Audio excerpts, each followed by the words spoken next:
The Don and Mike Show. You can call Don and Mike anytime from anywhere in America. 877-365-3636. They're ready to believe. Here they are. Oh, no. Some of the various executives now standing up and saying, we knew nothing about what was going on. No, it's a cover-up. It's a conspiracy At the Super Bowl. I've got an interesting theory, but hold on a second. True story. He was a neo-Nazi with one true enemy. Himself. A man of faith. A man of hate. And his soul torn apart. Right. Viewer discretion advised. That's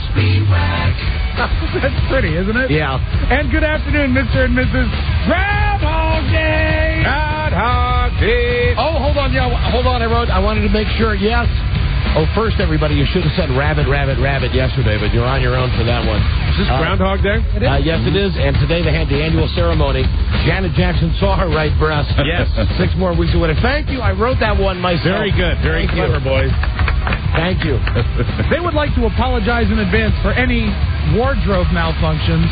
Don Geronimo and Mike O'Mara. Thank you. Thank you. Thank you. Hi, listen.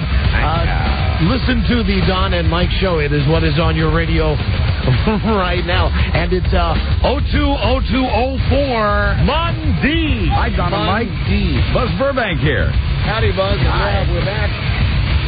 We're back from the Super Bowl. Made it back from Houston. Made it back from Houston. Here's your number to call us, 877-365-3636. That's from anywhere in America. What a city. We're on a regional coast-to-coast network here. From Canada, 800-636-1067. Washington, D.C. on WJFK, 202-432-1067. Your calls, of course, welcome at any time as long as they're of an exotic, entertaining, and somewhat exciting. Or if you're calling from Houston. Relevant. Yeah, and if you got something to say that has something to do with what we're talking about, call. Right. Mm-hmm. Otherwise, just wait for the rotating random phone scan. I got so much. I had such a weekend at the Super Bowl. Actually spent time with a real-life Hollywood celebrity. A megastar. Wow. A real one, a big one, and then we've got the game, and we've got the This stuff, is the big one? the stuff that happened at the Super Bowl, and listen, first... Our luxury dinner together? First, let's just get to this right here. Yeah. Have to. This is a nipple. Yes, it is. It is not, yeah, we got the picture. It is not a pasty. No. This is a nipple. That's right. Janet Jackson, last night. It's a very elaborate nipple ring. Mm-hmm. Yeah, and that's exactly what it is, Mike. Now, someone told me that it wasn't a nipple ring. Someone told me what it was earlier. I wrote it down. It's darned attractive is what it is. Someone told me that it was a nipple shield for pierced nipples. Yeah, okay. And when you look at the picture... And you go to MTV or any of the sites that still have the picture up, you see what Justin Timberlake has pulled aside. Well, actually, it's darn pretty is what it is. Shows a big, beautiful, chocolate brown breast with a gigantic areola, a silver dollar-sized areola. Right. And the nipple shield in the shape of like a solstice thing, a sun. Mm-hmm. Yes, and it is all... nipple that is showing through, and you can actually, if you have the picture, Buzz, why don't you explain It's a lovely nipple. How you do this, how you click on, it was like very much like CSI watching Buzz with this picture. You click on and click on and click on. Yeah, just kept zooming in and blowing it up bigger and bigger, and we got a very, very close look at Janet's nipple, and as Mike described, it's a sun, right? But there's a hole in the middle of it, and that hole fits very snugly around the nipple itself. Obviously custom-made jewelry. The rays of the sun covering up most of the areola. And the picture is so distinct that you can see an actual spot, a slit, as it were, in her navel, or rather in her nipple.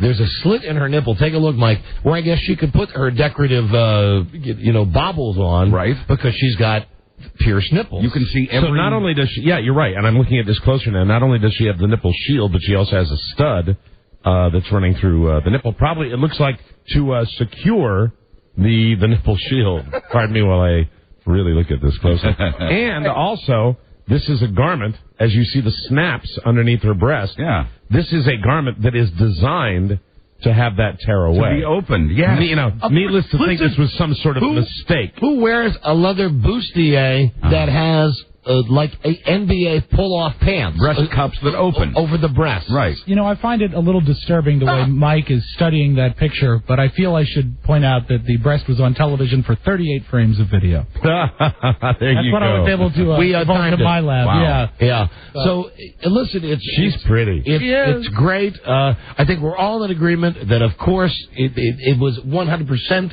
planned. It happened right in the middle of his ultra-gay song about, I'm going to take your clothes off, you're going to be naked by the time this song is over. Had to be planned. I know that down in Houston, they kept promoting on local TV that there would be a surprise guest at the Super Bowl. I got a question. Yeah, well, I'm looking at this. I'm looking at this picture, and obviously it's not Justin Timberlake; it's her boob. Yeah, that's right. I'm looking at this picture, and I'm thinking, do you think if he ripped off the other one, that would have been like a bra type thing underneath there? That red. See this red up on top, and I'm wondering whether maybe the mistake was that he went to the wrong side. No, there was red. But why would she have that ornate thing? Like there was red on the top of the one that of the other one as well. Right. It was preordained. We know that. It's okay. It's a show. Here's the part that gets creepy. Yeah. The fact that I hate to make everything end up here on the Don and Mike show, but it is like everything with us is like the 6 degrees of separation. Right. With Kevin Bacon. It was just a couple of weeks ago that the NFL complained and had a problem with the fact that we were going to have naked women singing on the radio. They say they don't like the nudity. Now, they're covering their ass here, but this is a beautiful bit of CYA, and you just got to hear me out on this for a second. I think we're all in agreement. It was great. We're all in agreement that it was absolutely 100% thought about in advance. This thing was planned out. This was not spontaneous. Here's how the response came out last night once this thing got on TV. All the muckety mucks, they get on the phone and they call their local CBS TV stations. Right. We can't believe this. We've just seen Janet Jackson's teeth on television. Right. Okay, now someone calls from CBS to whoever's at the game to say, hey, that thing with her teeth, we're getting a lot of phone calls about that. Yeah, they did. NFL says, we're getting a lot of phone calls. NFL puts out a statement saying the NFL says this is awful. Right. We didn't know that this was going to happen. And furthermore, that evil TRL, they're never going to be associated with us again. MTV were very disappointed in MTV for this production. They had the press release out at 10:18 last night. The game ended. Right. What was it, 10 o'clock, something like that? Yeah, 10 o'clock. So within a half-hour radius, they had that out. CBS then, at 10:28 last night, came out with their statement saying, we had no idea that this was going to happen. Right. We apologize. This is beyond our control. We had no idea. Today, as late as before I came to work, I went to MTV.com, where they proudly said, look what we did at the Super Bowl. Yeah, they're excited about it. Look at this. Hey, happy. MTV promised you the most exciting, memorable Super Bowl halftime show ever, and we delivered. Now, so what's the big deal about this, you're wondering? I'll explain this to you in the world of corporate synergy. Here we go, synergy. Here's where it just don't make sense. Yeah, something's not right. NFL is pissed, allegedly, because Janet Jackson showed her teeth on TV. Right. CBS says, we had no idea. We are horrified by this. MTV says, hey, this was great. We told you we'd do it. Here's what maybe you don't know. CBS owns MTV. Right. Right. Viacom is MTV. It's all the same Viacom company. is Infinity Broadcasting. Viacom is CBS Television. You got it? The only thing Viacom doesn't own in this little equation is the NFL. Right, and Other than that, and they're working on that. Sure. But that's where this whole thing really falls apart.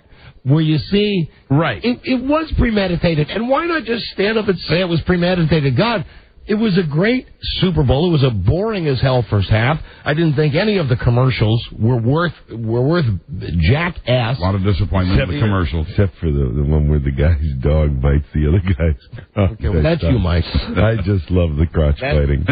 I laughed out loud. I showed my teeth. Unhinged my jaw in that commercial. That's you, but without the Janet Jackson teeth, it says I'm dumb. And a pretty good second half. it ended up being a memorable Super Bowl. It certainly did. It was a memorable game. Finally, a great football game. It was lots of fun to watch. But it's so funny today that nobody's talking about the game. Nobody's talking about, nobody's even doing the whole the Super Bowl commercial recap thing. Everybody's talking about her teeth. The breast. And everybody wants to talk about it without saying exactly what it is. Okay, we've got the picture here. Now, here's the real... You don't think that she knew that breast was going to be shown to the world? Look what she's got that breast all prettied up. She dressed it up. Yeah. Here's the real test of corporate synergy. Could we put that picture, which was broadcast on CBS television last night in coordination with MTV, could we put that picture on WJFK.com? No. I'm Why? guessing no. Because they don't put nudity of any kind on that website. But it's okay to put it on the TV network. Yeah, see, but they'll tell you. Yeah, what is MTV saying? That we planned Buzz, this? did you go to MTV.com? I haven't right now. Go there right now and tell me what it says right You're now. saying, hey, we put on a great show. It's definitely fun to track this down. They didn't show, when I went to MTV.com, you have to go to drudgereport.com to find the picture of the exposed teat and nipple. On MTV.com, they have pictures where they're dancing suggestively and little scrolling below it says Janet knows where her hands are going, and the next one where they were bumping and grinding something like Justin's making his move. And it reads something like, we promised you. Are you there, Buzz? Yeah, I am. I'm going to the story called, and it's the only thing I found, it's called MTV Apologizes for Super Bowl Shocker. This is new. They've changed their spin now to Okay. fit in with the rest of the little company. synergy there. Hold on. This has all happened. What time did I leave my house today? Before I left my house before 1 o'clock, right? The East Coast time. So this is new now. Within 2 hours. All right, what do they say, Buzz? They say the tearing of Janet Jackson's costume, tearing, was unrehearsed, unplanned, and completely unintentional. And if that's the case, how come someone doesn't arrest Justin Timberlake for sexual assault? and was inconsistent with assurances we had about the content of the performance. MTV regrets this incident occurred, and we apologize to anyone who was offended by it. Wow, they've changed it. You know what happened? What happened is exactly what you said happened. God damn, Somebody got back up to the top and said, hey, this is going down. You better, And I was sitting at the computer. I swear to Christ, looking at this thinking, should I print this out? Nah, this has been up all day. This has been up all day. There have to be other people that have gone. Somebody finally, somebody got the troops in line. Because they had a photo gallery where you could click on, and I know they had 11 photos. Right. Some of them of dumb Kid Rock. Some of them of was that the surprise? Dumb. No, what was it? Was Justin Timberlake the surprise? No, I maintain her breast was the surprise. Well, Jessica Simpson was a last-minute ad, but she didn't do anything. Right. Really. And what they're asking us to believe is that inadvertent tear was vinyl. You know how easy it is to tear vinyl? Yeah, exactly. It's sort of a sturdy fabric, as it were. Well, if you look at this picture, as I've been staring at for a while, Rob, you will see that's a snap. That's a snap right there. Don, you've seen that too. Yeah. That's a snap right in it. That's a tear away. It was made to come off. Breakaway clothing with a decorated nipple. That was no accident. Right. Listen, why don't we all just celebrate the fact that they got one over on everybody? Good for everybody. CBS should be celebrating this. Are we supposed to believe that now this goes down to Justin and Janet, that they arranged this and didn't tell anybody? Is that what they're all spinning this now to be? Here's the thing. I've never gotten... Justin's issued an apology, sort of. It's lame, but he's apologizing. Nothing from Janet. Here's why it doesn't hurt them. Yeah, it doesn't hurt them at all. Never will. He's the white Michael Jackson, except he doesn't touch kids, but he doesn't sell as many records as he used to, so it's good for him. And her... She's just probably trying to do anything to take attention away from the fact that her brother is a kid toucher. Yeah, maybe now that when you say it that way, I'm wondering maybe that's not the best way to do that. Maybe not the best way. Probably not the best. But you know what? She's not sold as many records as she used to either. Right, and she got a new CD coming out. It doesn't hurt either one of them. It doesn't. But someday, this is the type of thing you'll never know what the real story is. Right. You can theorize all day long. We know the story. That it was planned in advance. Somebody planned it. Yeah. And now it's that whole. Yeah, but I'm just saying. Nobody will ever come out and admit that. Right. Well, maybe somebody will at some point. That'd be nice. Yeah. Somebody 60 years old. If somebody 40 years from now is like, we did it. It was all by design. If there's anybody out there that happened to be on MTV.com, anything, even this morning, 2 hours ago, if you saw it and wrote it down or saw it transcribed, you got to call in with the verbiage because... And then, of course, the streaker that wasn't televised. Yeah, so, some guy in a thong. Now, why wouldn't you at least give us a shot of him? Because the British own that. The British like that. They show the guy on British television. They do. They don't show it on American television. And it sounded to me, from what I read about it, well, Charlie was there. He saw it. It sounded to me as though this guy did that similar type of thing that British guy does, which is funny as hell. He does it a lot. Stood on the field and he did a little, goofy dance promoting a G-string. Promoting a website. Really? Yeah. And you see, what's funny is they won't show that, but they will show Greg Gumbel about to burst his jacket open. That's not right. You've always hated Greg Gumbel, Rob. No, he's hated me. And, the whole... here's the thought. Aerosmith is great. I thought they're they're fantastic. They're still fantastic. I thought that Steven Tyler, just his vocals on Dream On were better than I'd heard in a long time. And I will tell you, it looks like Steven Tyler finally maybe took a little trip to the surgeon. A lot of people were saying that last night. It really looks like, he was a little craggy. He always looks good for a guy that age that's still rocking, but I'll tell you right now, it looks like he went and got... well, at first I looked at him and some work done. My first thought was, oh, God, they're wearing, NSYNC uniforms. But then I realized that it was, some NASA tribute thing that they were doing. And then once they started to play, it was good. And Dream On was good. And then it was the best music to video, music to picture ratio that I've ever heard. Then you got the halftime show. And aside from Janet Jackson's teeth, I didn't know if they were singing or lip-syncing. Looked like lip-syncing. What was... P. Diddy doing out there? Doesn't he make clothes now? Yeah, well, he does a little of everything. He's not a song maker anymore. He's a triple threat, Don. I have a theory, and I think you all, after spending some time in Houston, will agree. There are 5 P. Diddy's. And they're everywhere you look. And if you watch the Houston show... Rob, stop that. You are stereotyping. Get out of here. You say that all the time. Everywhere you go, you say, that man looks like Sean Combs. Yes, absolutely. Diddy helpers like Santa. The guy that I still can't figure is Kid Rock. Now... And I had this figure in what? In general? Why he's where he is? Yeah. Frida said to me last night, do you know any Kid Rock songs? And I said, hold on a second. And he did 30 seconds of that one. I'm a cowboy. And I said to her, you know that one, don't you? I know that duet he does with Sheryl Crow. I like that. That's what I said to Frida. I said, what he's done is, I guess I admire him, that he appears to be someone who has no negligible talent whatsoever.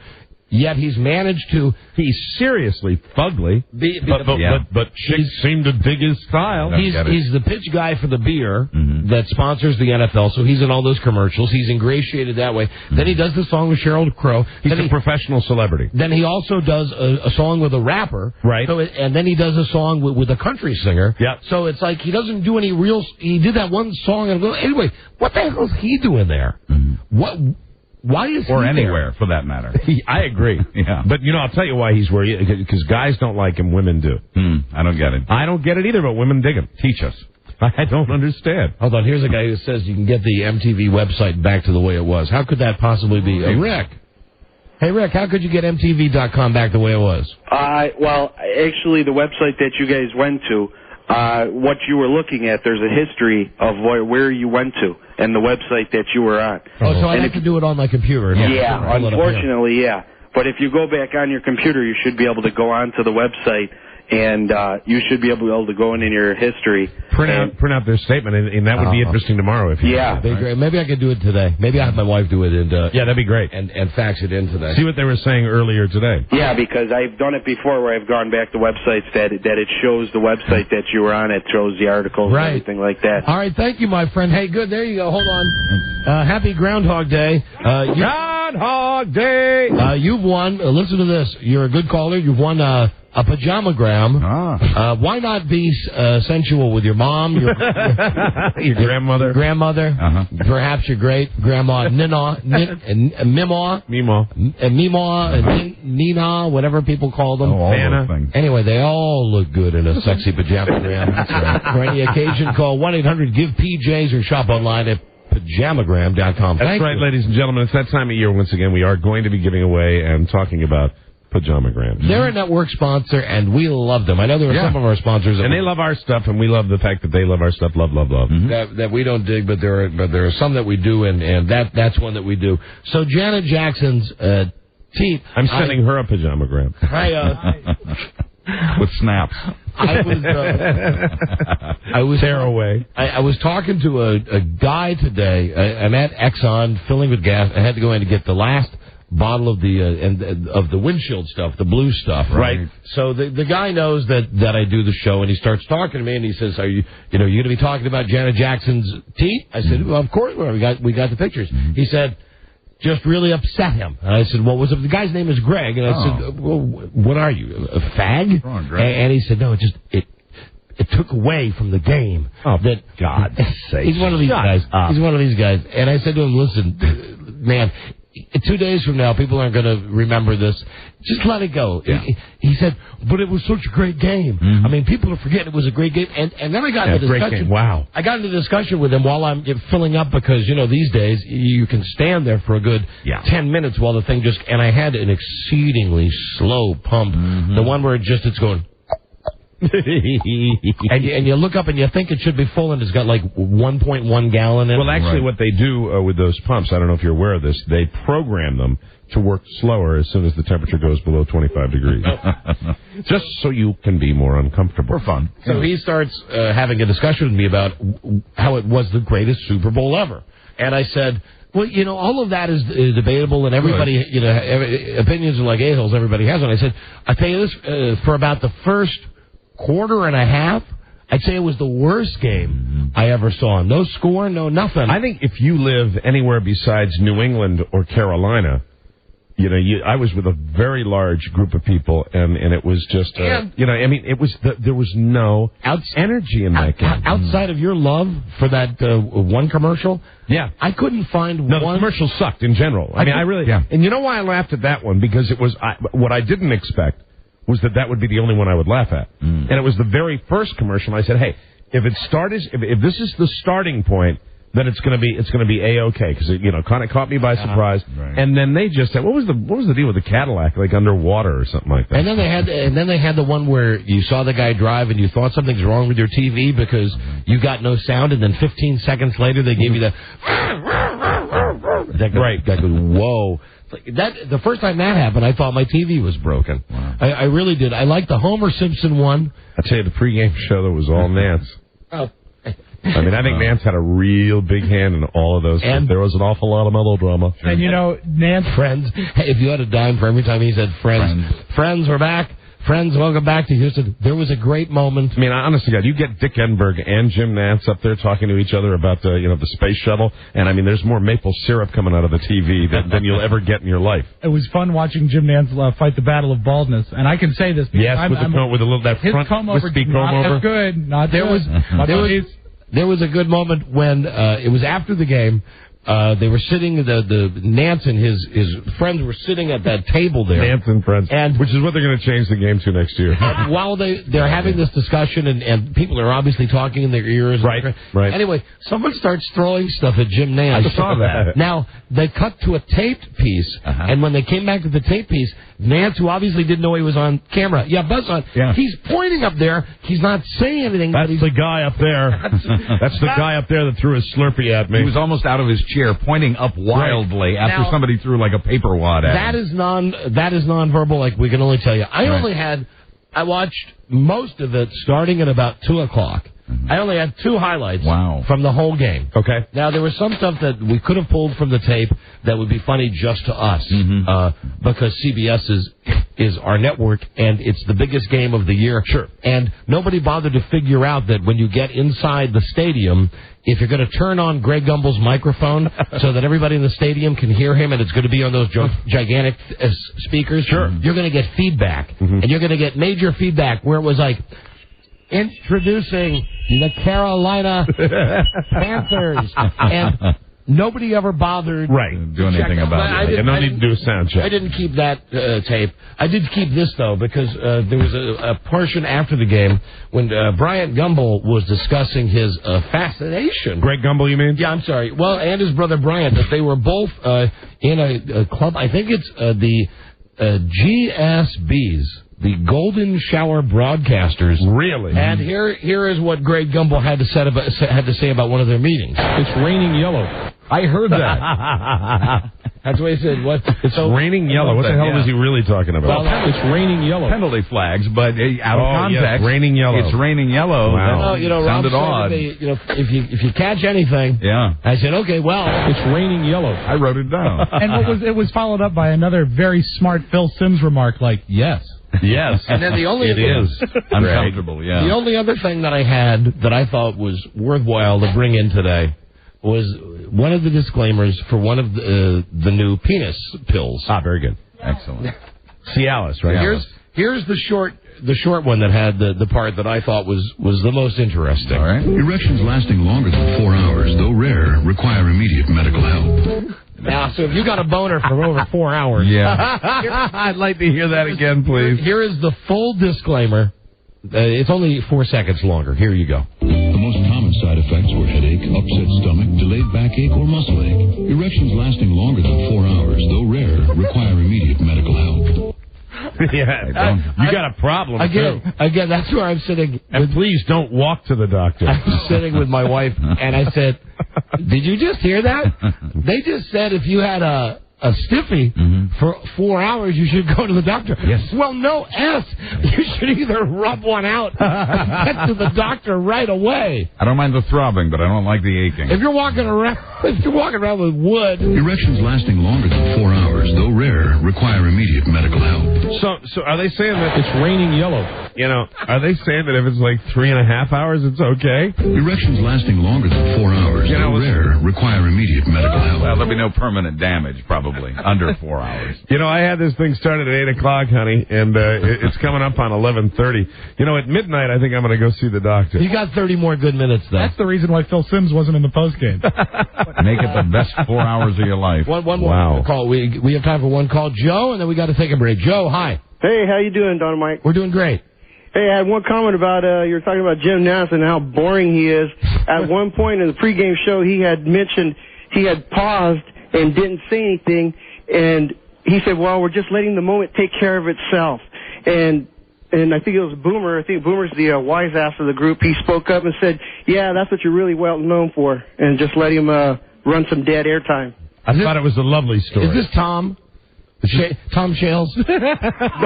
This is not Tom Shales, noted television critic. Love your work in the post. That's wonderful. Thanks so much. Bye. Thanks. Thanks, Tom. Bye-bye. But he had said that there was a pause, and then he said the thing to say. And what? Hey, how about your whatnot boy, though? It's raining yellow.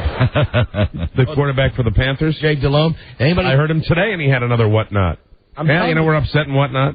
He had 4 or 5 at the post game. He does whatnot. You were so right on when you said that because he did it 50 times yesterday. We're coming down the field, and 9 times out of 10, Steven will make a run, or Musamman will make or whatnot, and we get down by the end zone, and we've got 4 or 5 basic plays, but most of them are run with Steven and whatnot.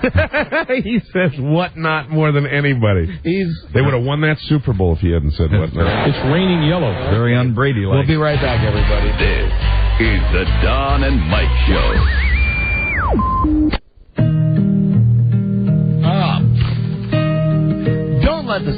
Don't do the same old thing for VD.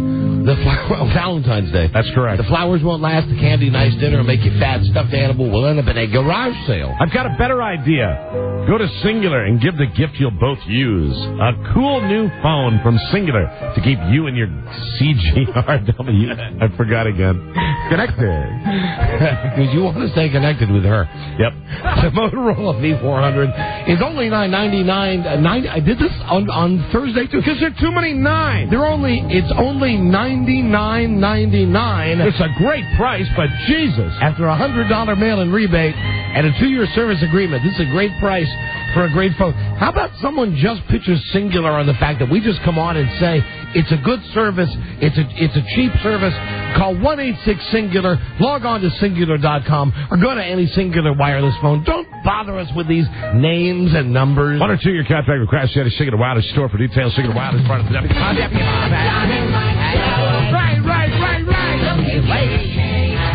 This is the Don and Mike Show. Come on, everyone. That 8 is Enough reunion show is about to start. Oh, Mary, have you seen Nicholas? He's up in his room sulking, Dad. Yeah, he's still upset because Abby threw out his baseball cards. Oh, well, maybe I should make him a sandwich. Oh, Dad, that's your solution to everything. Dad! What? 8 is enough. You know I love you, girls. Yeah, hello, Rob. It's Dick Van Patten. I get back next Saturday night. So I see you'll be here Sunday, the 19th, I guess, right? The 20th. So I guess I could see you guys then on the 20th, if I have to leave again on Monday. Okay, let me know how we can work this out. I go back to Salt Lake City tomorrow, but I'll be home today. Bye-bye now. The Don and Mike Show. No stinky poon. The Don and Mike Show. Right. We got some Janet Jackson here. Here we go. And there's so many pictures on the internet. She gave us a lot of pleasure. A lot of pleasure. Justin Timberlake, he might look like one and sing like one. He's no homo, though. Look at that thing. Look at him just staring at her. Yeah, he's digging that look. He's just looking right down. Look what I just pulled off. Now, nice. Look at you. Look at you. You're so sexy. I'm getting a Woody just looking at you. Erections lasting longer than 4 hours, though rare, require immediate medical help. Doctor, please. Give me the news. Never mind. I got something, but I'd have to use a dirty word. Oh, yeah. And it's not funny with initials like D or C or... Doctor, give me the news. I got 4 hours of wood for you. So, yeah, very good. Thank you, Mike. Mike. I just thought I'd throw something in there. Okay, so much stuff to cover. Survivor. I guess we'll get to that in a second. The trip back, I know Mike's got some stuff on that. I know Rob's got an issue. I want to discuss something with my wife. She was really great with me hooking up the television over the telephone on Sunday morning while I was still down in Houston. Hey, Robbie, this will lead into my Super Bowl celebrity sighting. When you guys... were still down there as of Saturday morning. Right. They were running crawls on the bottom of the screen during the news with celebrity sightings. Now, I remembered one. Let's see how many you can remember. Okay. They had, for instance, on the bottom of the screen, it said, Madonna spotted at the Galleria, which is a shopping mall. I was at the Galleria, and I did not see Madonna. Then there was one that said Beyonce spotted at the Toyota Center, which is where the basketball team plays. And then the next one said... I was at the Toyota Center playing basketball. And then the next one said... Gary Berghoff, radar, spotted at Super Target. Of course. Well, you know how they spotted him? How? They had a radar detector. Hey, there you go. He's here all week. Please do not forget Kato Kalin spotted at one of the showgirls bars. At a duty bar. Yeah. So up until at least Friday night or Saturday, this whole hype machine in Houston for the Super Bowl was all the celebrities that are coming in. And we don't broadcast to Houston, and it's a good thing we don't today because they wouldn't like hearing this. It seems like a nice enough city. It has a real problem, an internal problem. Really? The people there realize that the city sucks. And it's okay for them. It's got an image problem with its own citizens. Yes. It does. I spent some time late on Saturday night in a bar with a gentleman who works for the Houston Chronicle, who looked at all my... By that time, I'd collected party passes and media credentials. They were hanging around my neck. I looked like a dumb rapper with all these things hanging around me. Now, and the guy said to me, looks at me and goes, it's got my real name on there. You know, it's got... Michael Soares. Right. So he goes, Mike, media. What do you do? I said, radio, CBS, Westwood One, Washington, D.C., so-and-so from the Houston Chronicle. The guy started talking to me, said, how do you like the town? And I hear that, I got that from a lot of people on Saturday night. How do you like Houston? When I was going to these parties. And this guy, I said, it's okay. He said, and this is a quote, you should have seen it 6 weeks ago. He said, 6 weeks ago, this town went on a mission to clean up. Company's coming. To clean up this 12-block area of downtown. He said if you go down Main Street, which is one of the main drags, I guess that's why they call it Main Street. He said all of the buildings were painted in the last 10 days. Painting over the dirt. There were new faux fronts put on all of these window treatments and all this stuff that wasn't there. Sweeping stuff under the carpet. They moved all the homeless people out. Yes. They over the period of 10 days, got all the homeless people, I guess, who are down there all the time, and got them out of there. And he said, "Go on, shoo." He said that the citizens of Houston, the people that live there, are pissed off because they get in their cars and go downtown, and they say, "Wow, this looks really great, but it's temporary." Yeah, they're putting on a little show, and then it goes back to being a rat hole again. Yeah, which it truly was. Houston was just the rattiest of rat holiest. And I think you should share the good news for Super Bowl attendees about Houston. One of the problems we all had in Houston was it was a $60 cab ride from where I was staying to the airport. That's not an exaggeration. No, not at all. Absolutely. And about almost a $45 cab ride to get from the hotel to where we broadcast down at the convention center. Right. And what they would tell you, all the Houstonians, it was Houston's a little spread out. It's a little spread out. No, and this guy... So, my hotel's in Denver, and the airport's in Houston, Texas. This guy who worked for the Chronicle, he said to me that Houston is the second largest city in America, meaning geographically, it's area-wise. Area-wise. And, huge. And he said, "You know what city's number one?" And I said, I don't, Los Angeles? New York? New York? He said, "Nope. Jacksonville, Florida." And that's where the game is next year. And basically what this guy was saying to me is he said, if you think Houston stinks, try going to Jacksonville. But I don't care because I'm one of those guys. I mean, like you guys. I mean, we're all in the same boat. Right. We go down for 2 days. We have a good time. Sure. We leave. It's just not the greatest. There are cities that make a tremendous impression. I don't think that any of us left Houston thinking, at some time, I'd really like to come back here because this is just such a great place to live. No, not really. Stars at night are big and bright. Where would that be? Deep in the heart of Texas. The prairie sky. Yeah, get some Texas barbecue. Right. Deep in the heart of Texas. Yeah, I had a pretty big grin on my face when that plane took off. Yeah, I know you did. And understand that it's nothing anybody did. As a matter of fact, the citizenry there... Oh, the people are nice. They were nice. Couldn't be nicer. Because everybody is hypnotized by the magic box.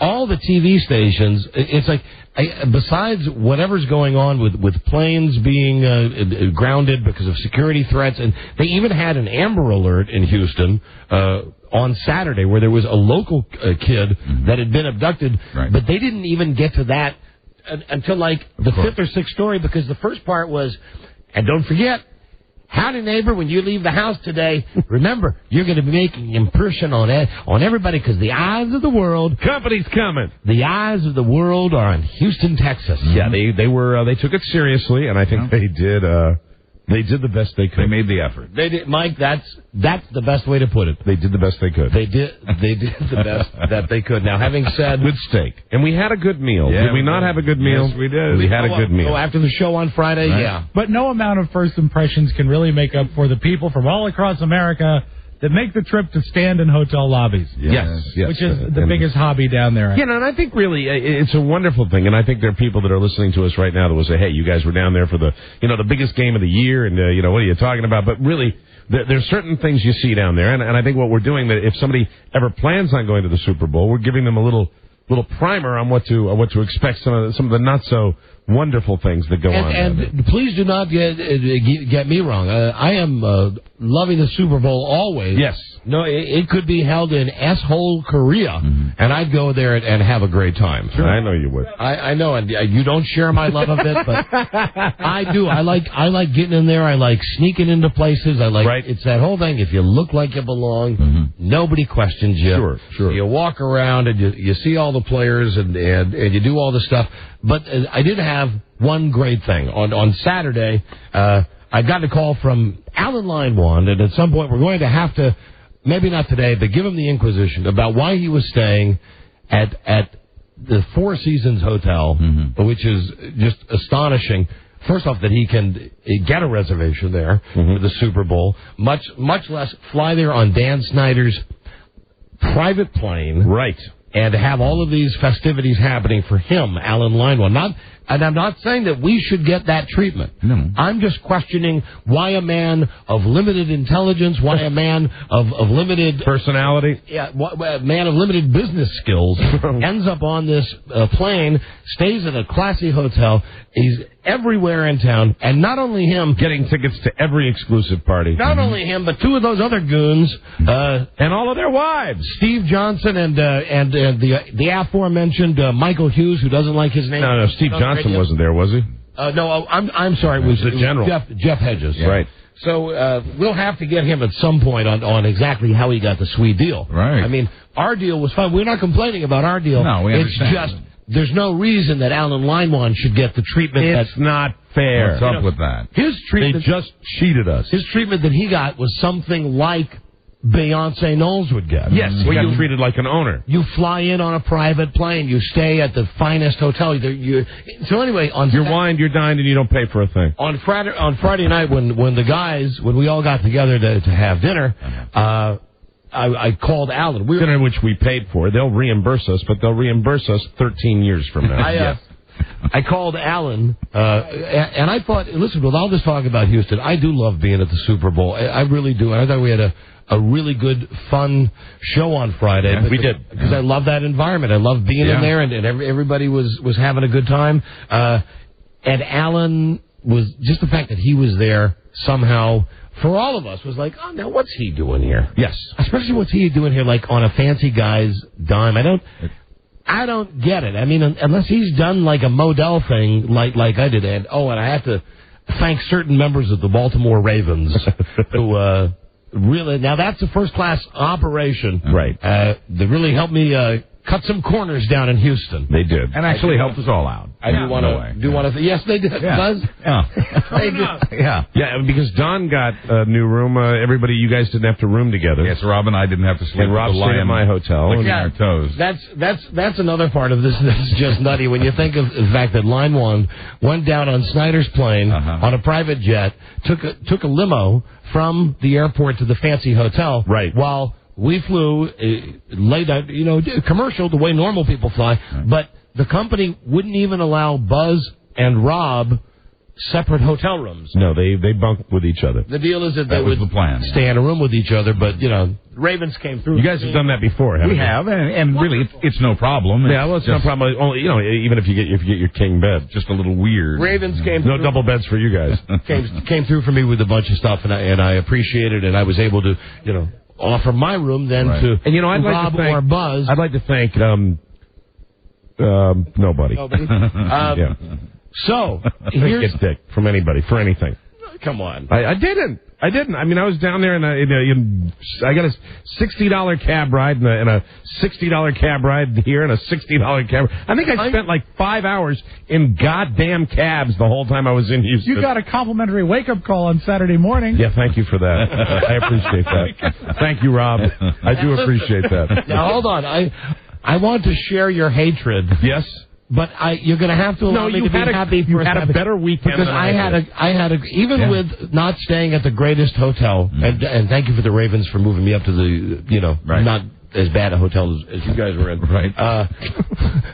Still, I stayed on Saturday. Everybody else went home. I stayed on Saturday because I went to a function that I'm not at liberty to talk about. Right. On the radio. It was kind of an NFL thing. An NFL thing that I was privileged to go to. And then after that, I'm wide open. And I'm thinking, I got to make something happen because all my buddies are gone. Right. And I get a call from Leinwand.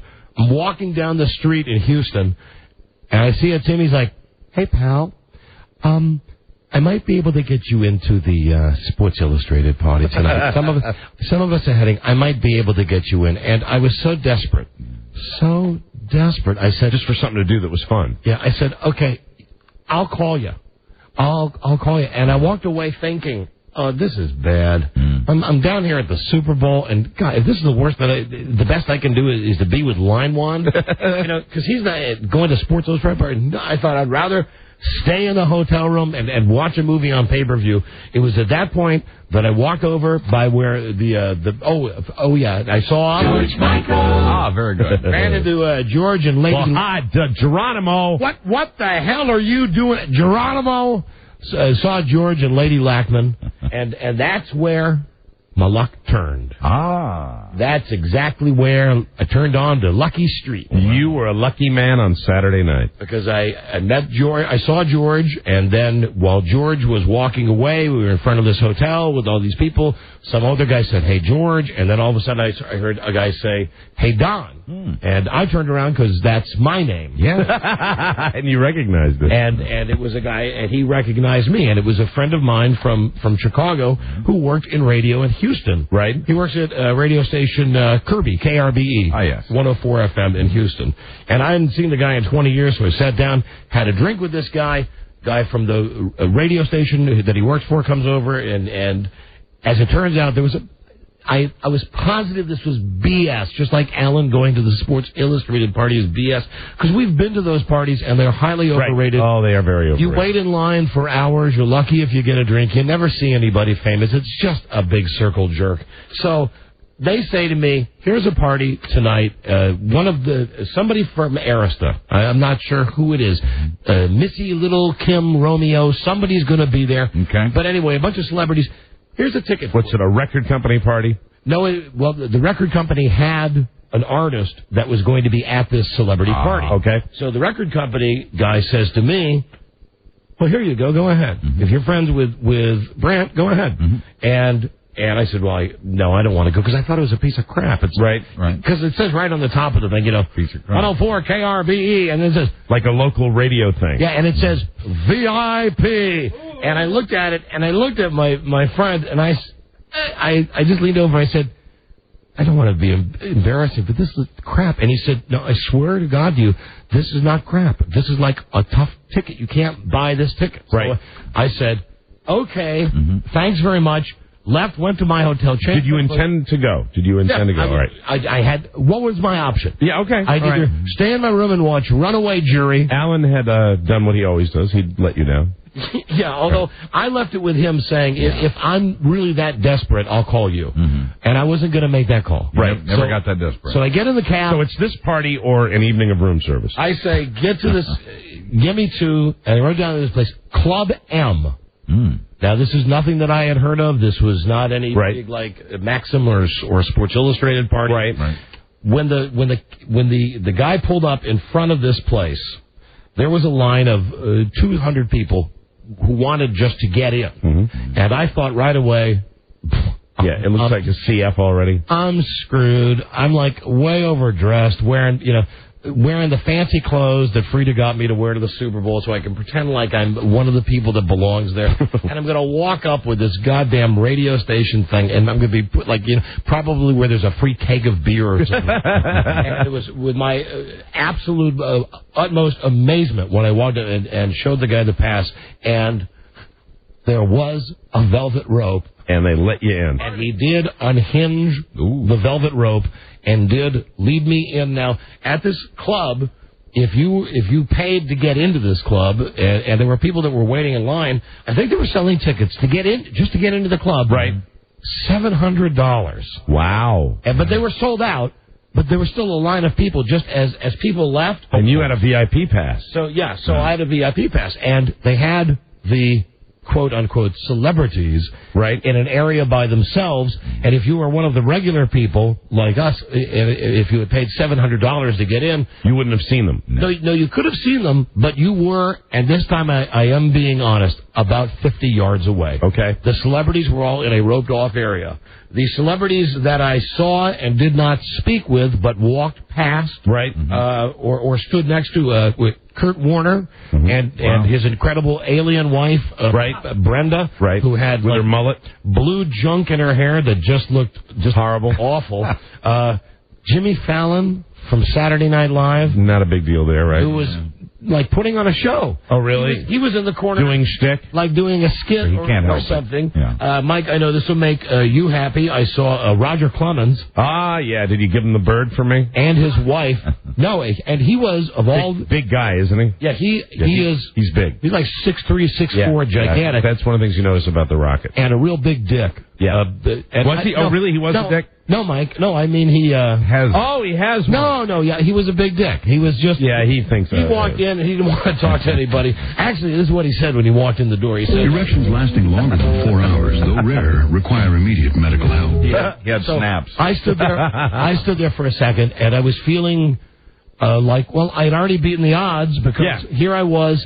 I'm at a Super Bowl party. Right. Now, was your DJ friend there, or? No, not yet. He wasn't there, okay. Not yet. I was there by myself. The party started at 7. I got there at 7:30. Okay. You know, I'm kind of desperate for something to do. Fashionable. At least you can get there at 7:02. Yeah, I know, and it was with great restraint that I wasn't there at 7:02. Sure. I thought it's really technically it's 8:02 on your clock, so that's okay. I think I'm playing it cool by getting there at right. So and some celebrities were there, but I'm not going to walk up and say hi to anybody because, frankly, I don't care about these people. So Jimmy Fallon. I go and I sit down at the bar. Okay. And I said, you could hear this resonate throughout Houston on Saturday night.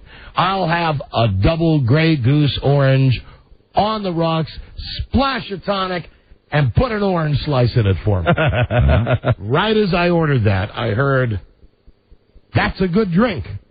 And I looked to my left and I saw a major television star. Wow. A major television and, to some extent, motion picture star. Is this a tease? Yes, it is. We're going to find out who the major star was? Mike already guessed up in the office. I thought it would be a boring game to play on the radio, but maybe not because you got it in, I think. Does Buzz know who it is? Yeah. I do know. Yeah. But I also made the parameters.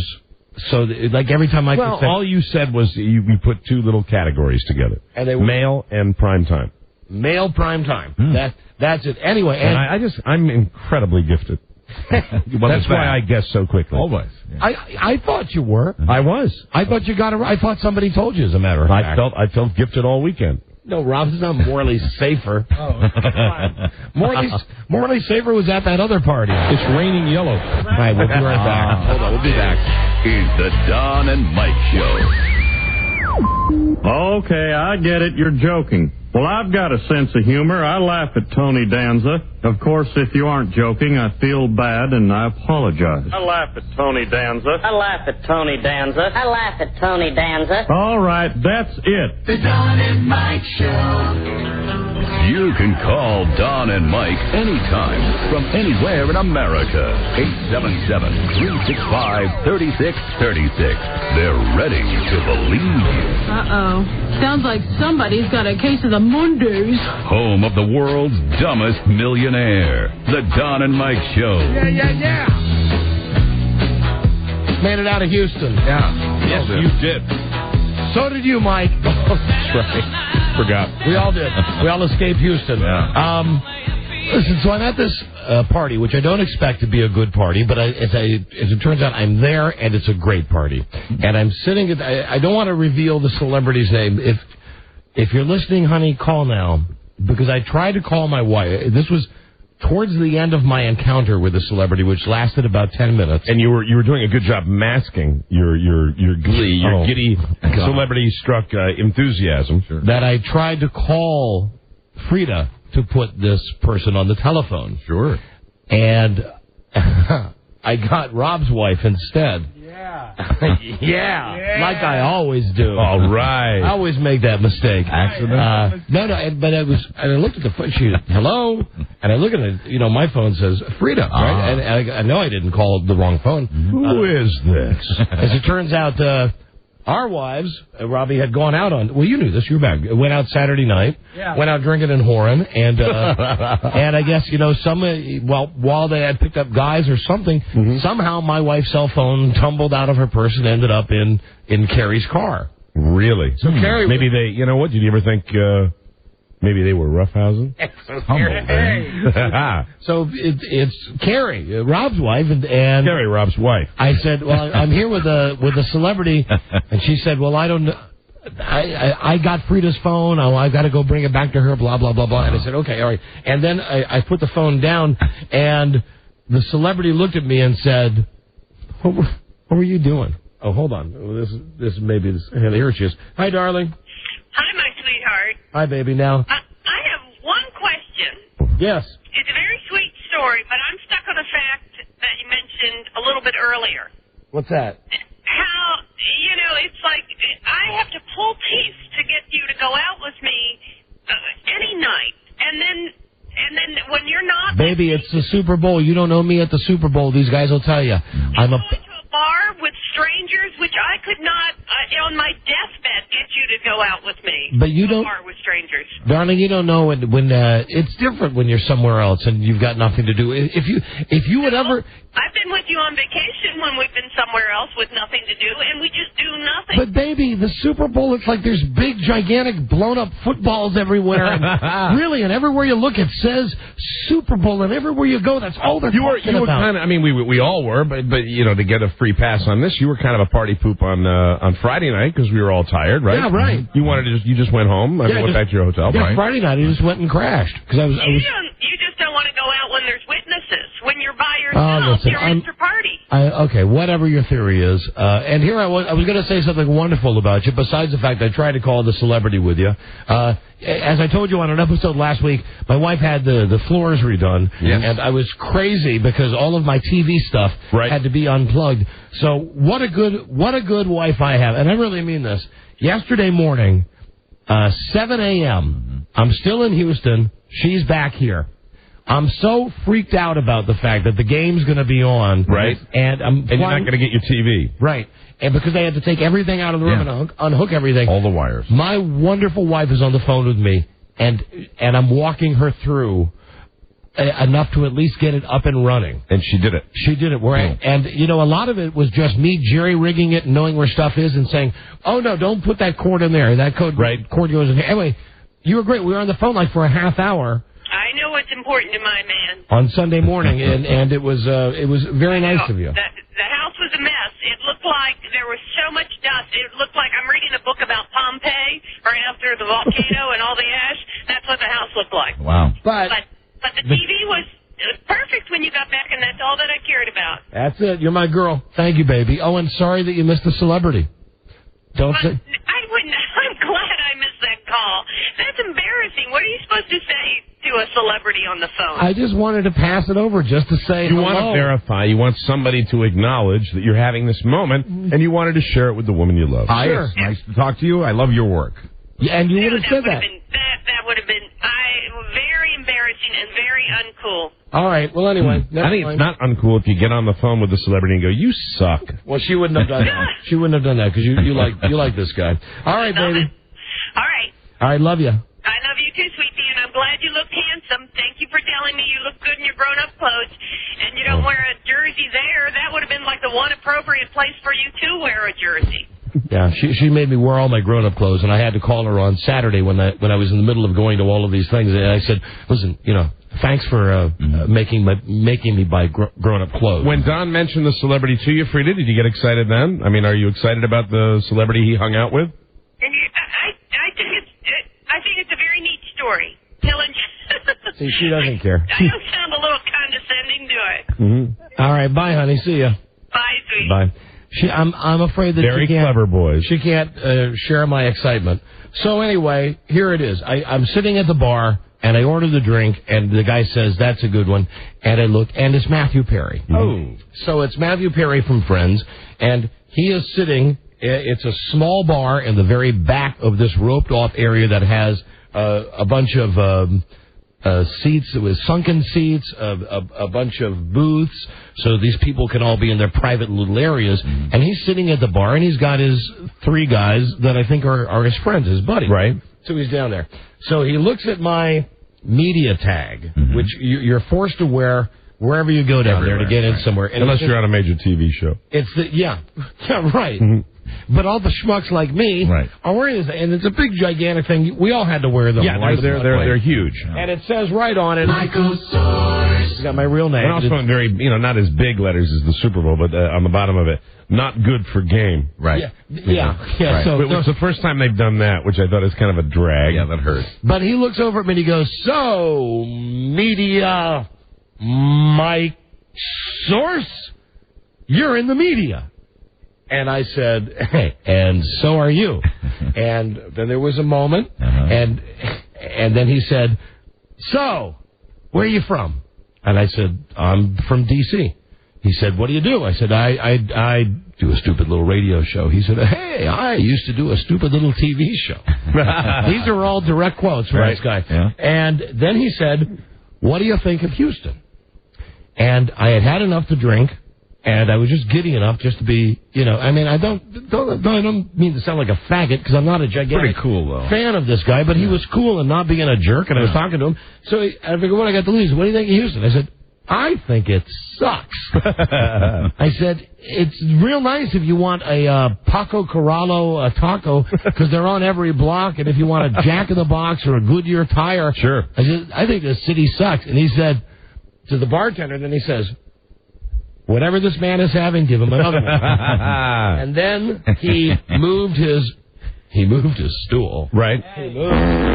He moved his stool over so that he said to his friend, Brian, remember the name, "Brian, move over. So he moves over to sit down next to me and starts talking to me and says, "So, what do you think?" And I said, "What do you think about what? What do you think about tonight? We gonna have a good time tonight?" He was playing with me. Obviously, he's playing with me like I'm some schmuck fan, which I am. And then he said, "Is your show on in Los Angeles?" And I said, "No, and it will never be on in Los Angeles." and he said, "Well, and then he laughed. He said, "I probably would." He went, and they went, "Ha ha ha ha! I'm lying. I wouldn't listen to your show." And then I said, "Well, that's pretty good, because up until like the last month, I've really not watched your show either." And he was cool with that. He said, "Oh, whatever." I said, "Now I know it's not you, but I like how you do it." Oh my God! You told me like Joey? Yeah, I did. What the hell? Oh, he laughed at me. Right. He laughed at me, and then he said, "So, what do you do on your show? You just talk about," because I said, "Well, it's a lifestyle show," and I was getting into he said, "Do you ever talk about Friends?" I said, "Yeah, we talk about it. We don't watch it. I don't watch it a lot, so I kind of lead the discussion, and we don't really talk about it." And then this is turning it around. I said, "But I did see you in the whole 9 yards with Bruce Willis, and this is true. I did see it. I think it's a funny movie." I said, "There's that scene when you're running into the sliding glass door." I said, that's comedy. And then he said, "You're essing me. You saw that movie? You liked it?" I said, "Hell yes." He said, "We made a sequel." I said, "I think I had read that like 6 months ago." He said, "It's tested so poorly that they pushed it back." It was supposed to be released between Thanksgiving and Christmas. Right. Then it was supposed to come out the first part of the year. Now it'll be out sometime when there's a lull in February or March or whatever. Something to look forward to. So he was pretty funny, and I saw the guy, his NBC liaison / security guy, Goon, was standing over his left shoulder. And I could see this guy. He had an earpiece in and was standing about 10 feet behind Matthew Perry. And I see him, Matthew Perry turns around, and I see the guy, the Goon, I see him point at me. Like, what he's inferring is he bothering you? Right. And Matthew Perry just goes like this. Doesn't think I see it. He just goes, he shrugs and goes, shakes his head no. Right. A little bit. So subtly. I turned to him and when you put your arm around him, did the guard come any closer? No, what I did is I turned and I said to him, "Hey, thanks for shaking off the sign." And he laughed. Right. Then he really laughed. He said, "You totally did not know that I was shaking off the sign." I said, "That's your boy right back there. That's your Goon." I said, "Your Goon, I saw your Goon point at me, and then you said no, that it was okay." He's okay. And then he said, "My Goon hey, come here, Anthony. Yeah. And this guy who's like 8 feet tall comes over, and he goes, Anthony, my goon, I'd like you to meet Mike. He's in the media. You know, and the guy shakes my hand. The guy's got like a gigantic hand, twice the size of my hands are like Macaulay Culkin's hands compared to this guy. And Matthew Perry was having a really good time busting my balls, saying, so he says you're a Did goon. the guy take any offense at the fact that you called him a goon? No, because he was bought and paid for by Matthew Perry. So right. At one point, so he was a security guy. Yeah. When Matthew Perry was done, he said, "That's fine. You can leave us now." And the guy goes, "Yes, sir." And he just walks 10 feet away. So then we had a second drink, and we talked about sports, and we talked about all kinds of stuff. And then I said to him, he got up to leave, and he said, well, Mike Source, it's been a pleasure meeting you. And I said, I'm going to say this on my radio show on Monday. You're really not a dick. He said, but you're a dick. And then his friends all laughed because that's what, you know. Yeah, but also it was kind of funny because he was calling me a dick. And then I said, you know what I should do? I really should probably give you the number of the radio show so that you could. And I said, nah, you know, forget it. This would be like the thing when I was calling my wife. Right. I said, I don't even know what the number to the radio show is. And he said, as he was walking away, he grabbed my hand, gave me put both hands on my hand and said, and I want you to know, even if you gave me the number, I would absolutely never call your show. Wow. But it's been great seeing you. Right. Bye-bye. And I did manage some paparazzi guy came by. And got a picture? And I got a picture of me with him. Oh, good. Good. And Jimmy Fallon. So I guess I'll have that at some point in the future. Now, how long would you say that you and Matthew Perry spent together? The couple of drinks there. Buzz, I did time it. Yeah, of course. Of course you did. It's all about quantity. Sure. 10 minutes. 10 minutes with Matthew Perry. That's pretty 10 impressive. 10 quality minutes with Matthew Perry. Yeah. And I guess I did okay. He didn't walk away. And I felt like a big shot, you know, because there were other people that were looking at me. You got to kind of pretend that it's not a big deal. But I was thinking that the people that were looking at me were thinking that I was like one of his schmuck friends who was obviously there just to suck his hind, which I was. And I pushed it at the very end when I. So you're saying you did do that and it tasted good? Yeah. And he got up to leave, and I said, "Where are you going now?" And funny, because he didn't say it meanly. He said it in a funny way. I said, "Where are you going now?" And he said, "Somewhere you'll never go." And I said, "Where are you going?" He said, "Bye." Oh, that's funny. Wow. Took off and walked away. So he was just playful, but he was having a good time, and he was a nice guy. Yes, and not a dick. Not a dick at all, Matthew Perry. Good to hear. Didn't appear to be, and I had to check right away. I called, like I said, tried to call my wife. When you're in that situation, God, I'm such an idiot in that situation. I wanted to call everybody to say, I'm here with Matthew Perry. Matthew Perry. What I did, and actually the move with Frida ended up being fine because he was talking to his friends for a second. So I picked up the phone to get my wife on the cell, and I go, hello, and the whole thing with Carrie, and I said, oh, well, I'm sitting here with Matthew. And he caught you? I said, I'm sitting here with Matthew Perry, but never mind. Click. And I hung up the phone, and he said, who is that? I said, I just called my wife. And he said, dude, it's a quote, dude, that is so pathetic. Like, what did you expect? He said, what did you expect that I would do? I said, I guess pick up the phone and say hi to my wife. Right. And he said, I could be any guy. I could just be some drunk guy just saying hello. What's that going to mean? And that was a refreshing, and really funny attitude. Well, he knows that because he's probably been asked many times to do that. He's a funny guy. So anyway, that was that. That's pretty impressive. He is a big deal. And then at the very end, that was it.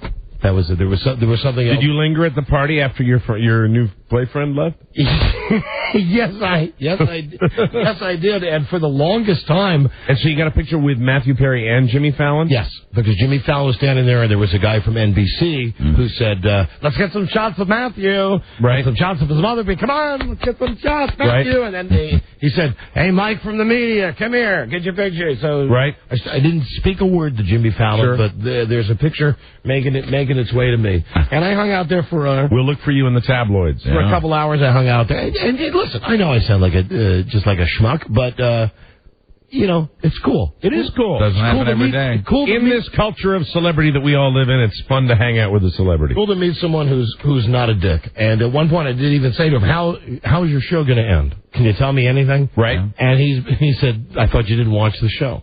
I said, "Well, I watch it sometimes. How's it going to end?" He said, "Who cares?" And that was really his attitude. Right. Seemed to be carefree. Well, he's got all that money in the bank. Who cares? Why not? What the hell? But he was not there with a girl. Right. With a gal. With a girl, wasn't it? And he's kind of a ladies' man, right? Is he married?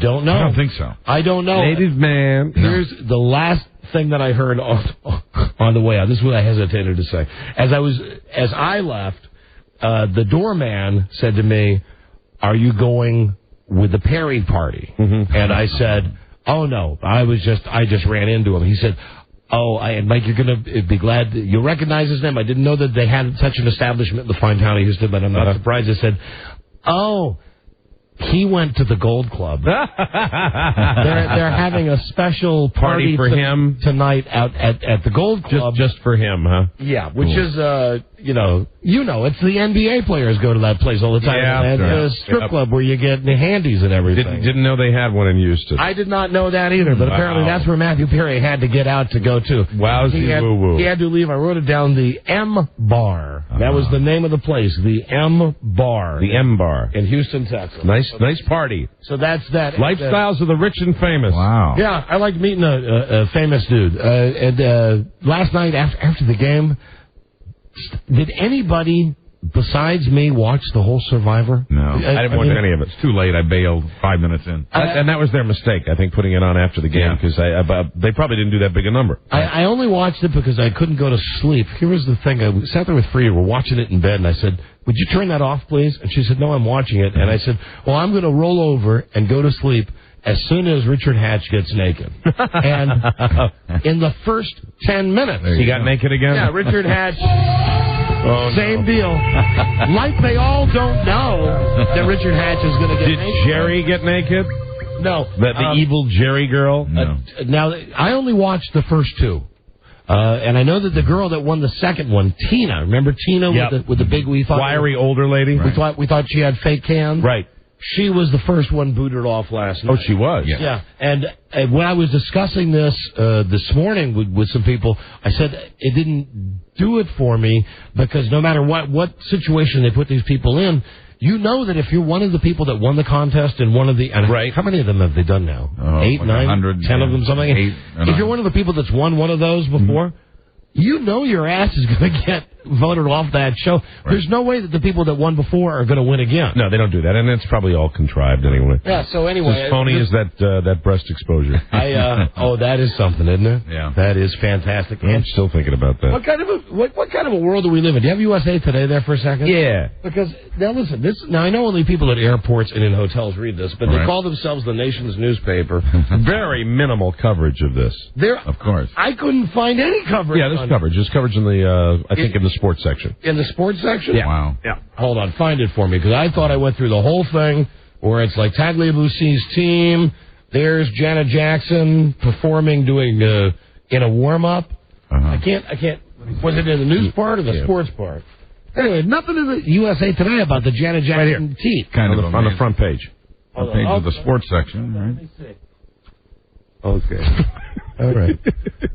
Well, still. No, but it's not good coverage. You know what? It's not detailed coverage. Here's why I didn't. You're right. Gosh, well, it's the whole first top half of the page. Patriots Day, Veneteria to rescue, and then you're right. Below the fold. Yeah. Half provides kind of exposure NFL doesn't want. Yeah.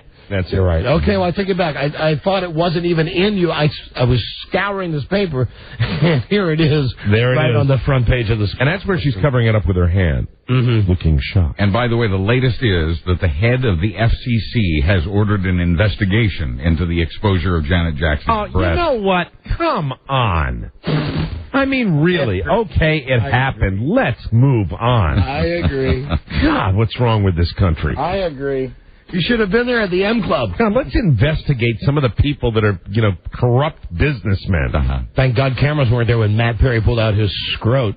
You know what I did want to hear? I wanted to hear about if Charlie did see the streaker, what happened with that. Okay, we'll find out. I'd love to find out about that, even though it does, pose a bit of a risk. We do. Not the streaker putting Charlie on the air. We do have to break. When we come back, I know Mike has stuff coming back from the Super Bowl. Yeah, you know, the moral of my story, which I'm going to tell you, is always communicate clearly. And and something else special. Be right back. Is the Don and Mike. It's not really special. It was a tease.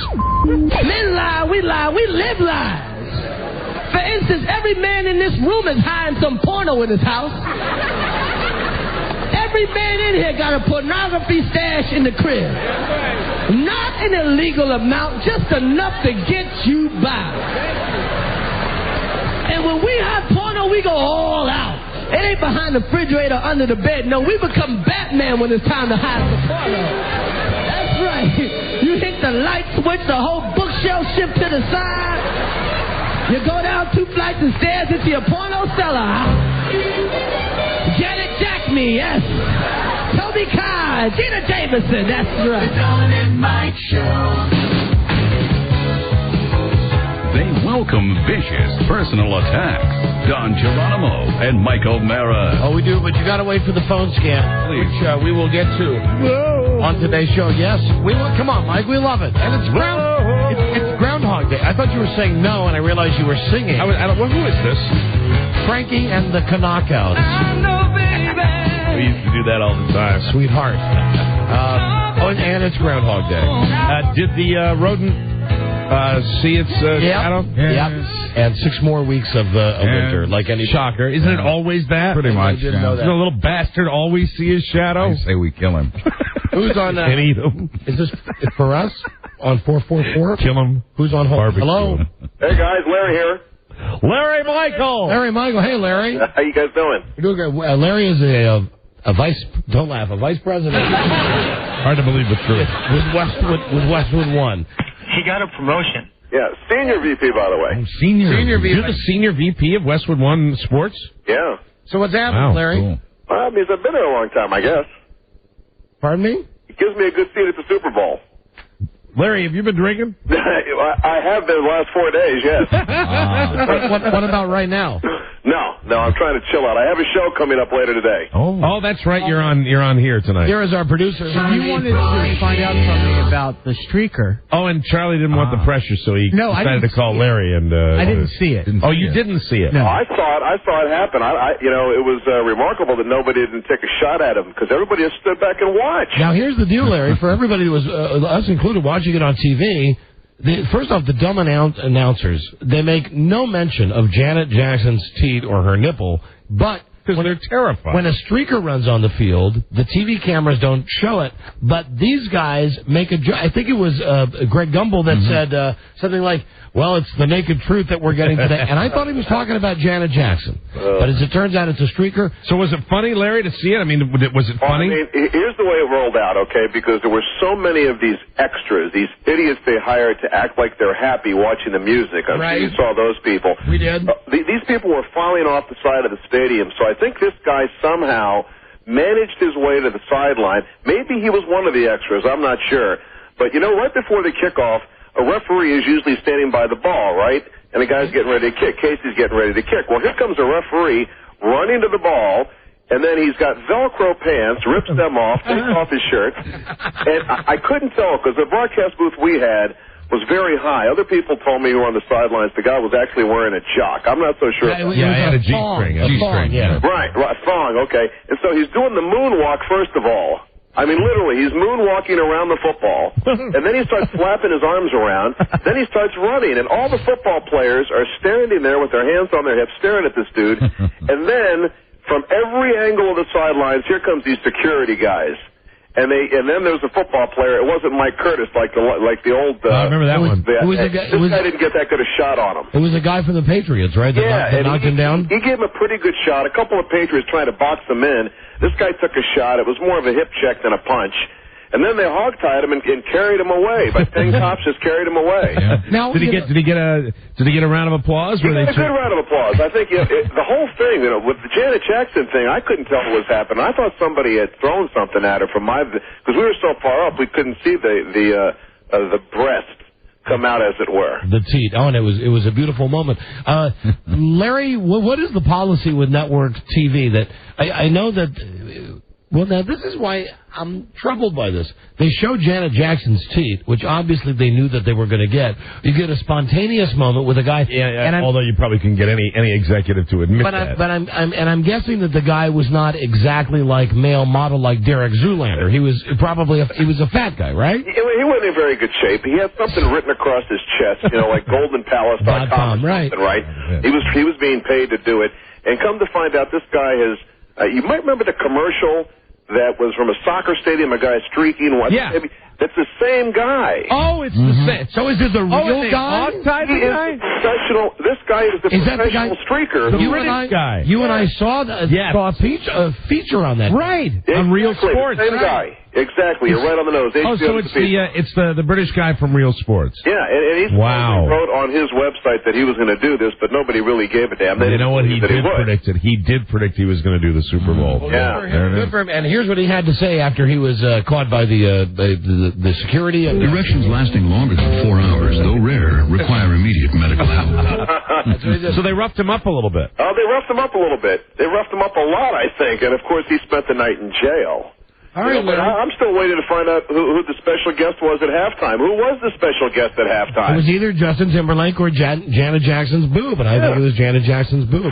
That's what it was. All right, thanks, Larry. See you tonight. All right, there he is, now a senior vice president. He just keeps moving up. Wow. With Westwood One. Pretty amazing. Larry Michael. All right, well, there's a guy who saw it. Mm-hmm. And now why not show us that on TV? Really. And that's a shame. It really is. And there has to be with it. He had a G-string on. I mean, he was just a guy in a bathing suit. You got 30 cameras. You've got 4 or 5 angles. There's tape somewhere. Yeah, you mean you can't find an angle that wouldn't show the guy's whole butt? I know it sounds stupid to say this, but I'm getting a little worried about us. But Mike, we're getting a little uptight. The thing is, if you put that on TV, you're encouraging people to act that way. The NFL to honor America and bilk us out of thousands and millions of dollars. The NFL will now honor America by letting you see Janet Jackson's exquisite nipple.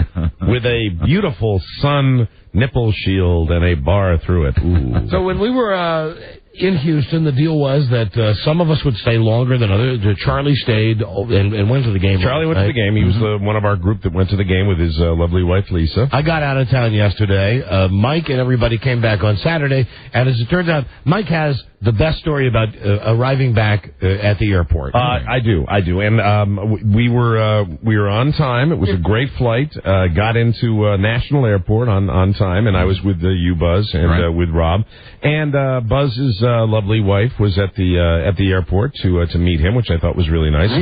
Rob made a joke that he doesn't remember a time when Carrie has ever gotten out of the car to meet him at the airport, and she drives around, and he goes out and picks up. And my lady Carla was going to meet me at the airport, and so I don't think she had been to National, so I was looking around for her, and you guys both took off, and then I just said, well, I'll go upstairs to the next level and see if she's up there and see what happens.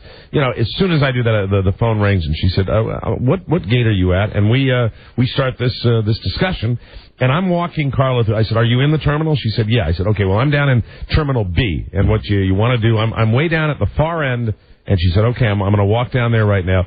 I said, do you see the signs for Terminal B? Now, this should have gotten me suspicious. She said, no, I don't see the sign for Terminal B. Well, that's where I am. Can you walk all the way down to where the security is? See, if you were married... That's where I am. I'm on Continental. If you were married to her? Yes. No offense? Yes. She's very nice, I'm sure. Of course, you've shielded her from me. I've not met her. But yes. If you're married to her... You'd be going to Terminal C. Well, it was connected to Terminal B. Okay. And so I get down there, and I'm on the phone with her, and I said, well, it's all the way down. She said, I don't see it. I'm not sure. And I said, well, let me walk down to the other side. So I basically walked from one end of the airport to the other end of the airport, and then I go up the stairs. And then I determine, I'm talking to her, and I said, you know what it is? It sounds to me like you're at the main terminal, which is the old part of the airport at National. It's got 2 sections. I said, what you have to do, I hate to tell you this, but you have to get in the car and come back over to the C and B terminals. That's where I am. I'm going to wait out on the street. I'm so wrapped up with trying to tell her where I am, and we're trying to coordinate, that I made this is one of actually 2 dumb things that I did. You're going to find out one later, but I put my bag down. I got a rolling carry-on, and I got a carry-on that goes over my shoulder. I get so caught up when it's determined that she's in the main terminal, that I put my bag down and I just start walking. And I'm like, okay, here's what you do. You want to go there? I will stand out on the outside row of the cars, and you can just come by and pick me up right there. All of a sudden, I'm all wound up with this conversation. I said, okay, as soon as you get to your car, call me. So I hang up the phone with her, and I go up to this second level, and I realize I only have one bag. I only have one suitcase. That's terrifying. And I was so wrapped up with trying to tell her where I was that I don't know where I've laid it down. And I know now what I'm going to have to do is I'm going to have to walk the entire length of the airport Retrace every step. Retrace every step. Right. Hopefully get it right. I go up to where I thought I started, and I see the security guy. I said, have you seen a Baltimore Ravens bag? And thanks to Dave Modell for that bag that we all travel with now. And he says, no, I haven't seen anything. I said, you might want to ask this other guy. I said, have you seen a Baltimore Ravens bag? Now I'm starting to get freaked out. He said, no, I haven't seen anything. So I walk on the second level. On level number 2, I walk the entire length of the airport. Then I go back down, and I walk the entire length of the airport on the bottom. I'm covering the whole airport. The retracing the steps is not working at this point. At that moment, the phone rings, and Carla says to me, I'm in my car, and I'm driving by. I don't see you out front. And I'm like going, okay, you don't see me out front because I left my bag, and I'm trying to get... And this time, I'm running. I'm running through the airport trying to get... So I go down this set of escalators, and I'm walking back over... Dial 911. Dial 911. Get the... I got this bronchitis thing that I've been battling for a week, and I'm sitting there, and I'm out of breath, and finally I look over, and I see my bag. I see my bag, and next to it is a very, very pissed off cop. He wasn't a regular city cop. He's one of the airport protection cops. Right. Sure. And he's sitting there going, I said, is that a Baltimore Ravens bag? And he says, yeah, come on, man, help us out. And I'm like, oh, no. He said, I had to get a new battery, and I called in a canine unit. We need a little help. What is it? It's not a heavy bag. What are you doing? And I'm getting, yelled at in the middle of the airport. Meanwhile, I know Carla's outside, probably getting shooed away from the other security people, and I just want to go home. And you can't. I want to leave. And I know you can't get mad at the cop. You know what? You know me when I fly 3.5 hours. But I was that close, and you know what? I was that close to letting the big one go because he went a little longer than he should have. You'd be doing the show from jail today. I probably would be in the Hoos Scout because I was really ready to get... I know they protect us, and I know it was stupid for me to do that, but I was really, okay, I understand. Okay, I understand. Okay, F you. Because he really just went far enough where behind your back, Mr. O'Mara. So what I'm doing, the guy's still yelling, and I'm just walking away. And I said, sorry, I was giving somebody directions. You got motorist assistance right out there. You should have gone right to them. I said, well, it's not quite... Then I'm like, why am I going to argue with this guy? Right. I walk away, then I go out, and the phone rings again. It's Carla, and I said, did they move you past? She said, no, I'm out here.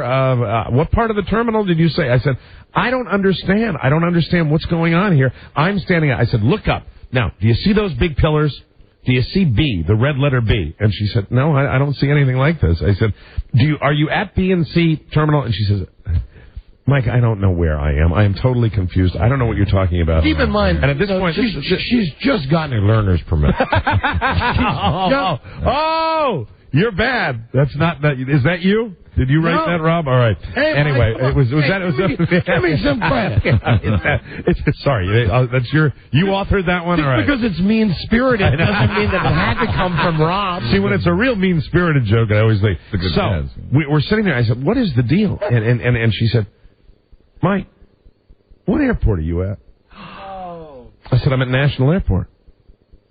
She said, I'm at Dulles. No. Like most airports in D.C., we have 2 airports. There's one downtown and one in Virginia. And I had, when you immediately realize... Did you tell her Dulles?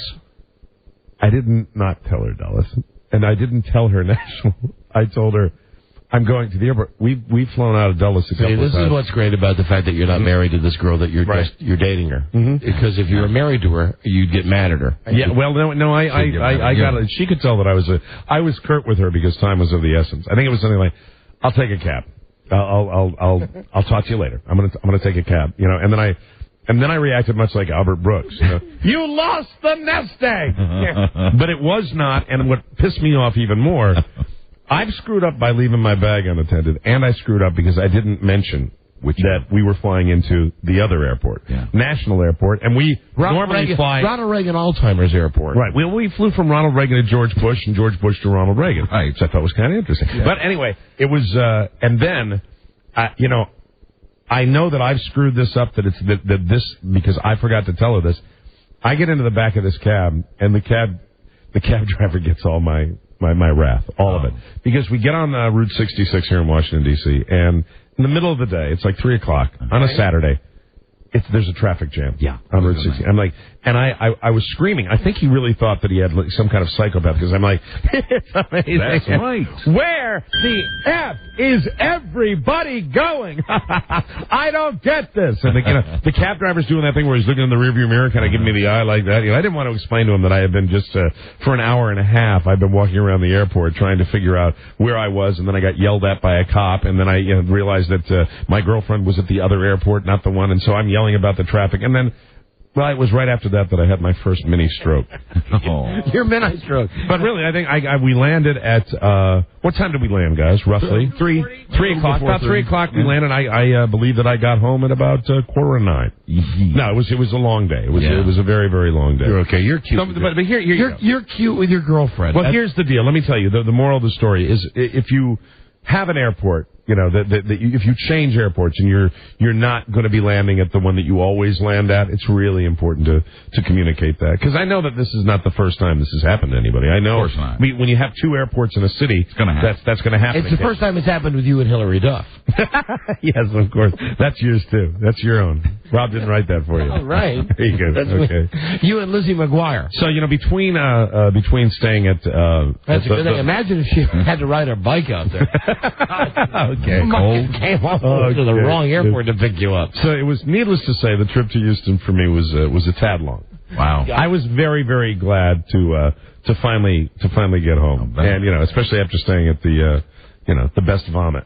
And I'm sorry, but I didn't make a big deal about that. Okay.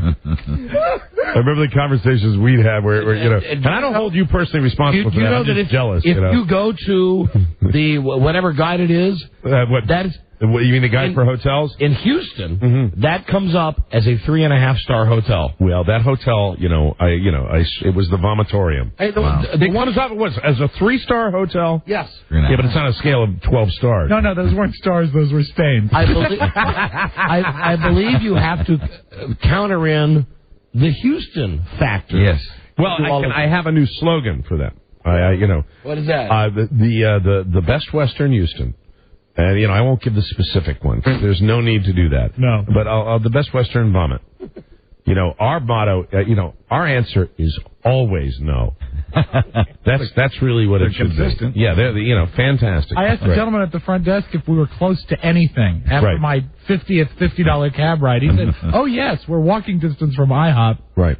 And you know what? One of the nice things about that hotel also, when you're trying to get a decent night's sleep, at 4 o'clock in the morning, when you shut your door ever so close, and nice and tight, so it's a nice seal. At 4 o'clock in the morning, when you've gone to bed at like 11:30 to get some shut eye, the people coming back from their little Super Bowl revelry, you know what they sound? It's like this.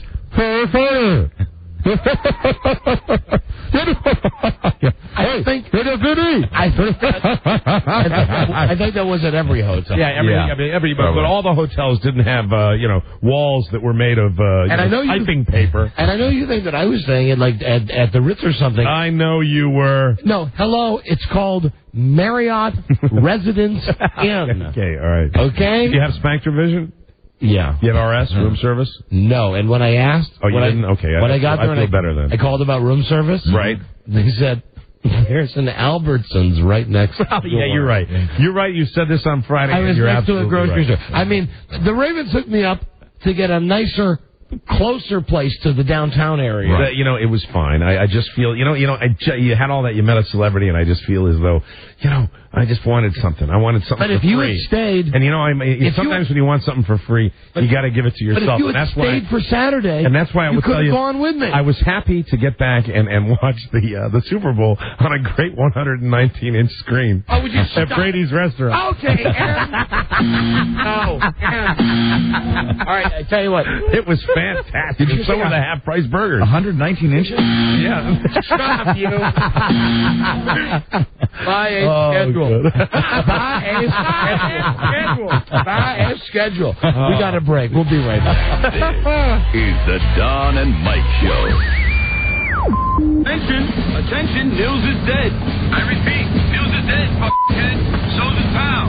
And those 4 guys from the East German All-Stars, your boys down at the bank, they're going to be a little late. The Don and Mike Show. The leading cause of obesity in America. The Don and Mike Show. Stand by, you animals. I promise we'll get to a phone scan before the buzz and news comments part of the show. Very good. We've been all over Janet Jackson's breast today. We've seen the pictures. Listen, don't be fooled. If you hear that it was a pasty, if you hear that it was some kind of a cover-up. It was a new product that I didn't know before the show started. It's a nipple shield. It is, and you can see her big old brown, beautiful nipple sticking right through the middle of this thing that looks like the Solaris. Yeah. Our Mr. Sun. There you go, and it's right there on her boob, and that's... They could use that for the CBS Sunday Morning Show. Yes. Right. Justin Timberlake said that, quote, it was a wardrobe malfunction. That's right. I'm sure you've heard that before. CBS, our company... CBS deeply regrets the incident that occurred during the Super Bowl halftime show. This press release out from Les Moonves said, great cans. We attended all rehearsals during the week, and there was no indication this would happen. We would like to apologize. He come down with something. The CBS switchboard was flooded with angry calls. Her nipple was unexpected. Now, MTV's website, as of yesterday, was promising shocking moments during Janet Jackson's performance, and her choreographer also made comments that you're going to see a side of Jackson that you've never seen before, right? So they knew it was coming. So then the NFL guy, the NFL president, Joe Brown, says, well, they were totally inconsistent with assurances our office was given. It's unlikely. Now, the quote went yesterday. From yesterday, the NFL said, we will never work with MTV again. Right. Here's their new quote. It's unlikely that MTV will produce another Super Bowl halftime. Yeah. MTV. You know what we're going back to now because of this. We're going to go back to Up With People. Let's Disney. see. To honor America, Disney brings out the... Justin Timberlake says it wasn't intentional and it's regrettable. Right. MTV promised Janet's shocking moments. I'll bring in the website on my computer from earlier today, which has now been deleted, where MTV was bragging about this. And as we mentioned earlier, it's weird because CBS owns MTV. You know, if this was a big circle jerk. If this Super Bowl was in Brazil, it wouldn't matter. No big deal. I mean, it's a little booby. But now that the FCC says they're going to investigate, suddenly Viacom spokespeople are not available for comment. Well, listen, why doesn't the Infinity, which is CBS, which is Viacom, which is MTV, which is everyone, they just do what they always do? We respectfully decline. You know, that's what they do. Yeah. Right. I think everybody's making too big a deal of this. It was a great moment. It was a great moment in Super Bowl history. It was a fantastic moment. Remember that, what was that, Academy Awards where the guy streaked out next to Sammy Davis Jr.? It's right up there with that. But this is even better. This is better because it was like part of his show. This is absolutely better than that. He streaked David Niven. And David Niven said it's unfortunate that he must come out and show us all his shortcuts. That's what the line was. Hold on a second. As long as you're there, there was one note from the weekend I had to get to. Yes. Oh, yeah. That'll be a question. Joe Ardinger, would you mind coming into the studio for a second? World's oldest phone screener. Come now. Movie mogul. We'll have another of Joe's movies on the show this week. Good. The Joe Show. Joe Ardinger. Here he is, world's oldest phone screener. Joe. Now, I'm just acting as a third party. Okay. Passing on information to you. Tell me if these are true or false facts. And the whole time you've been working with the show, you've called Rob at home exactly how many times? Once? Counting Saturday, I believe once, yes. So, the first call that you ever made to Rob Spiewak happened at a late hour on Saturday evening. 5 My wife p.m. tells me 11:26. Oh, Wow. And It was 10:26 in Houston. I think we got a little perspective. Anybody listened to Buzz just there? Buzz said 5 p.m. Well, that's when I got the call. Apparently, I think. Oh, I thought you was according to my caller ID. I just thought that was a late hour for you. No, no. And Joe, you didn't only call Rob, you called Cameron too. I called everybody on my phone book. Okay, the question is, what were you doing? I was pre-celebrating the Super Bowl. Were you bombed? I certainly was. I gotta ask, the thing that had you in this mood, was it liquid? Was it gaseous? Was it a solid substance? It was liquid. Yeah, liquid. Liquid. What was the nature of the call, Rob? Why were you calling Rob? Because he was on my phone book. On the list. Yeah, that was unfortunate because I too had a long day, what with flying in from Houston and taking care of the kids, and I got Rob, and I said, yeah. I mean, he woke me up. I said, it's Joe. I said, Joe, how are you? Joe. What are you doing? I said, well, I was sleeping. You're not in Houston anymore. No, I'm home and I'm in bed. Now, did you, and you might not remember what motivated you to call. Did you call thinking Rob was maybe still in Houston? Right, because I just talked to Charlie and Lisa. Right. And they were in. So you talked to Charlie and Lisa, you called Buzz, and you talked to Rob. Yeah, and I called Cameron and... Going to check his outgoing calls, I guess. And we were discussing this, Joe is moving super slow today. Did you have a long day yesterday, Joe? Not really. Are you on Houston time? Hey, where is Cameron here? If he's within the set, he should come down because he played me your message, which is great. You love Joe, you are doing your best Michael Landon impression, though, with that hair. You like my hair, don't you? It's Michael Landon, if he didn't wash his hair for a couple Joe, of days. did you catch a shower this morning? Yes, I did. Why does it look wet? I don't know. What is this? He's just looking at his cell phone right now. This is a radio show that we're doing. Trying to figure out who Rob. I called. Joe. Joe, come on. You're killing me here. I called everybody. Yeah, you did. A couple of guys named Greg, my brother. I didn't call Daryl. Just because you were bombed. Called Charlie. Now, this is a new phenomenon. Called Cameron. You're not a big drunk dialer normally, are you?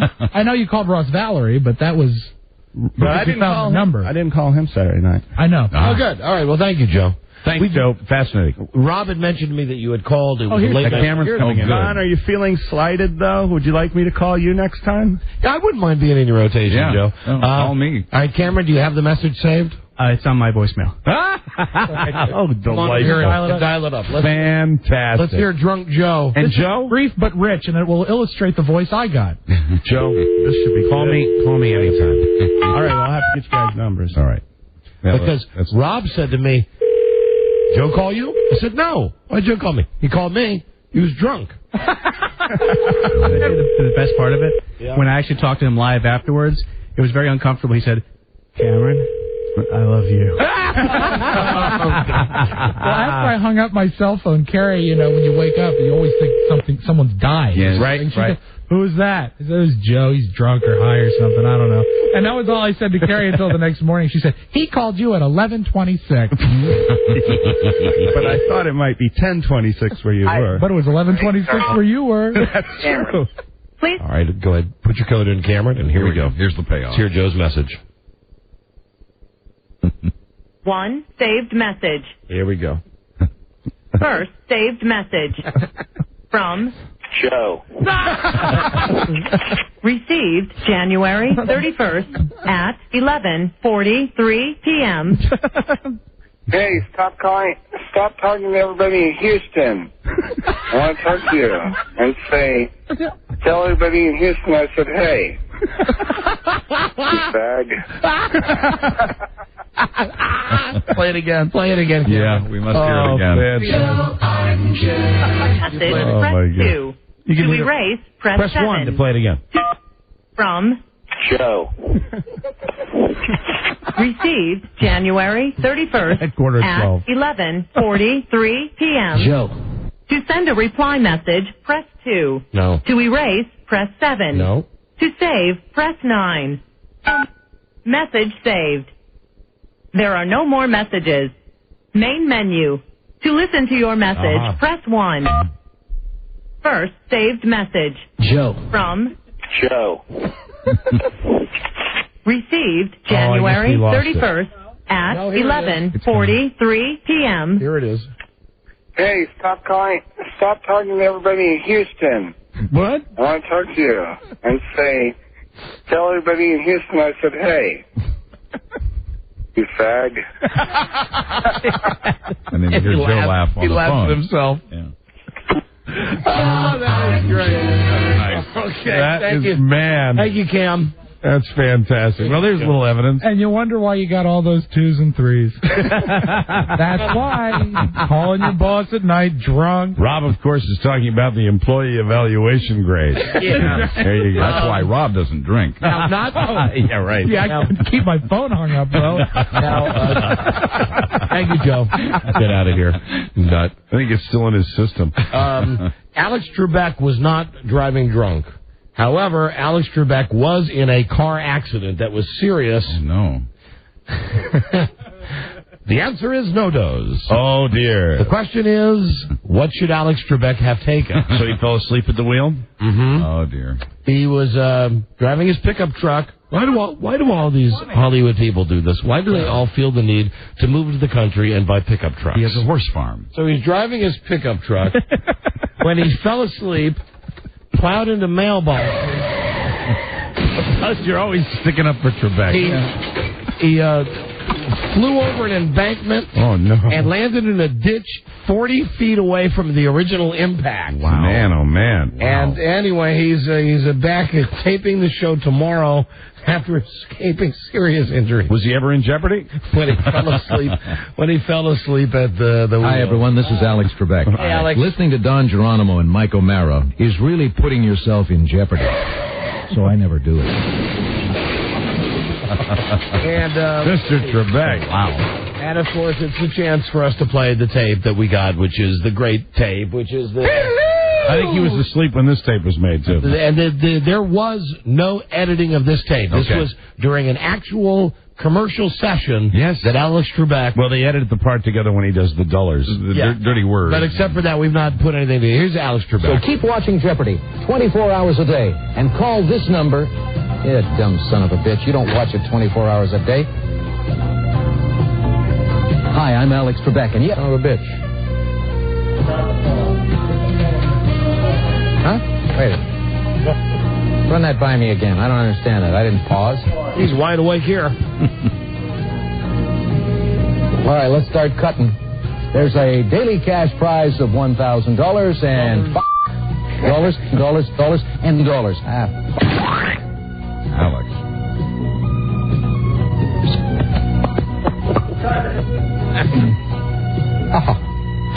Son of a bitch. Somebody going to tell me why? Here's a little hint. He flipped him off when he did that. Here's a little hint. Pick up. Take one. $25,000. All on the same tape. How are they going to lose it? $25,000, $50,000, $25,000, $50,000, $100,000, dollars. Oh, I'm not quite ready, so I'm going to do it now. Dollars. It's for you. No. It's the real him. Call now and play. Phone Jeopardy. You.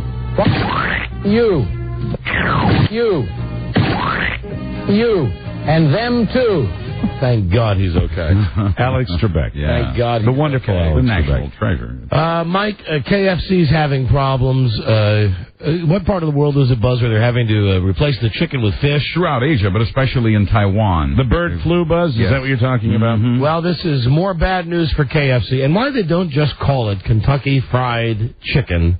And I know we don't have time to play the tape now, but we have the Colonel Sanders tape, most folks tape. You know, if this comes up again, can I put a request in when you do have time to play that tape? Yeah, you know what? It's my all-time favorite. We'll play it as a rejoinder. The thing is like 5 minutes long. It's delightful.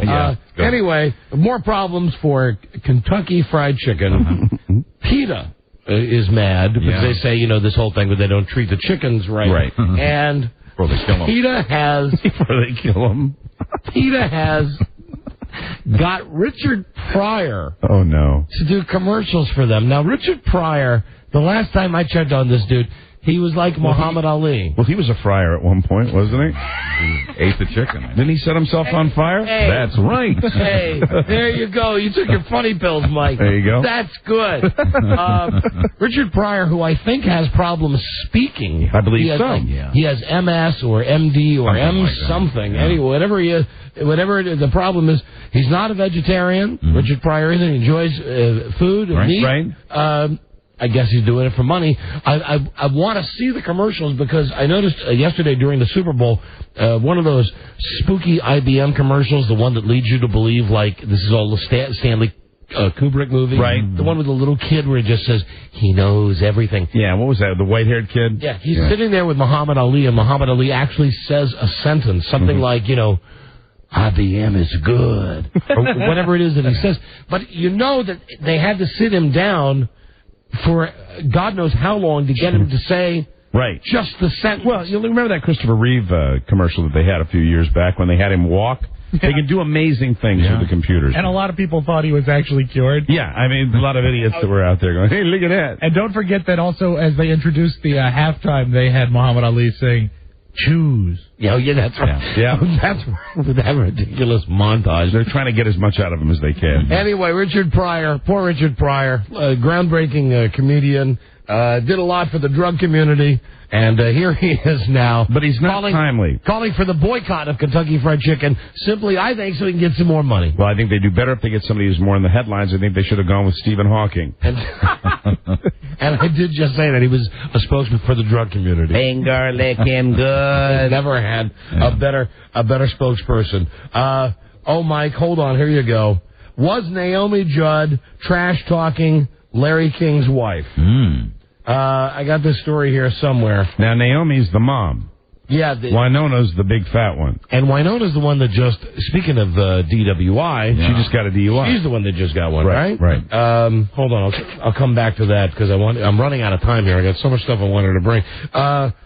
Did you know that Katharine Hepburn was a lesbian? No. Well, I mean, but I guess if you look at the way she dressed. Well, she was bi. She kind of did the Ellen DeGeneres thing with her clothes all those years. A new biography of Katharine.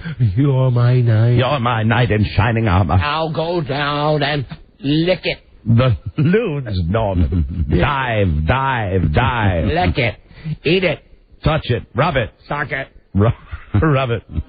Make it feel good. Okay, she apparently she was a lipstick lesbian. She liked guys, but she liked girls too. Right. She wasn't all that much of a lipstick lesbian. She banged Judy Garland. Greta Garbo. Wow. And Judy Holliday. Banged. She banged them. It just doesn't sound right. And this new book also says that she flirted with Eleanor Roosevelt. Oh, you. During the darkest days of WW2. Wow. Which led to a series of love letters between the two. Lesbian love letters. Talk to it until it becomes engorged. Jesus Christ. Oh, you never know, you know? Rob, help me find this story. I lost the story about what Naomi Judd and Larry King and Sean King. Yeah, Larry King. Sean Southwick King. Drew Barrymore has this movie coming out with Adam Sandler, and it's one of these movies that yesterday during the Super Bowl, it's one of those where they sponsored it, and it's like amazing. Going into and out of commercials, you would see the logo with the whole big thing. So they're doing a giant. If I see, Drew Barrymore beating up that guy one more time with a stick. Well, I think you're going to like this story because now all of the stuff's coming out about Adam Sandler, how sensitive he is, blah blah, how great she is. Well, Drew Barrymore. Let's see. 50 First Dates is the movie. Okay, so you say that, and you're allowed to read the quote. She was married to a guy named Jeremy Thomas. She was married to Tom Green. She says, this is a quote now, you have to look at yourself. Is there any one way to be on a date? Because they asked her, hey, what's it like going on a date? Because your movie is 50 First Dates. Right. And she said, quote, I spit on dates. I fart on dates. I just let it go. Just be yourself. Isn't she lovely? Now listen, have we not cement her status as a total pig? Have we not said for years and years and years? So gross. And we're the vocal minority on that. And listen, all girls. All girls fart. We know that. I looked at the trailer when I went to see Mystic River last week, and I looked at the ad yesterday, and I look at her, and I'm like, She doesn't even look like a movie star. It's not like she even takes the time to pretty herself up to be in a movie. So anyway, she farts, and here's. I bet she does, and I bet they're bad. I bet they're wet. You know they're beavers. Oh, I'm out of time. We want to get to your calls on the phone scan. Let me. Naomi Judd, who's not the big fat one, the yes, good. She's the mom, right? Let me see. Larry King was mad when Naomi Judd said that Larry King's wife is shallow. That's great. This bull isn't just in. She was on Larry King's show discussing how women are obsessed with youth and beauty. She simultaneously, now both at the same time, made a pitch for her own line of beauty products and dissed Sean Southwick King. How did she do it? Did she just come out and say it, or here's the quote. Good. We've got it so backwards about our obsession with youth and beauty. I started a skincare line called Esteem, so I can literally have a tangible manifestation of this philosophy and be vicariously alone with a woman. Sean, your wife, get her in the bathroom. Get her to look in the mirror of truth and start being defined from within. Tell Sean to start figuring out who she is. The number one cause, Larry, of mental illness is not knowing who you are. Wow. Wow, duh. Wow. Larry said nothing. His jaw dropped. Boy, would I love a tape of that. Everybody got a tape love of that. to hear that. So she's saying... Naomi, you're saying my wife is shallow? Naomi Judd is going on this show saying we're a country that's obsessed with beauty, and that's bad. But incidentally, I have a line of products which will help. And, oh, yes, Larry, especially women like your wife.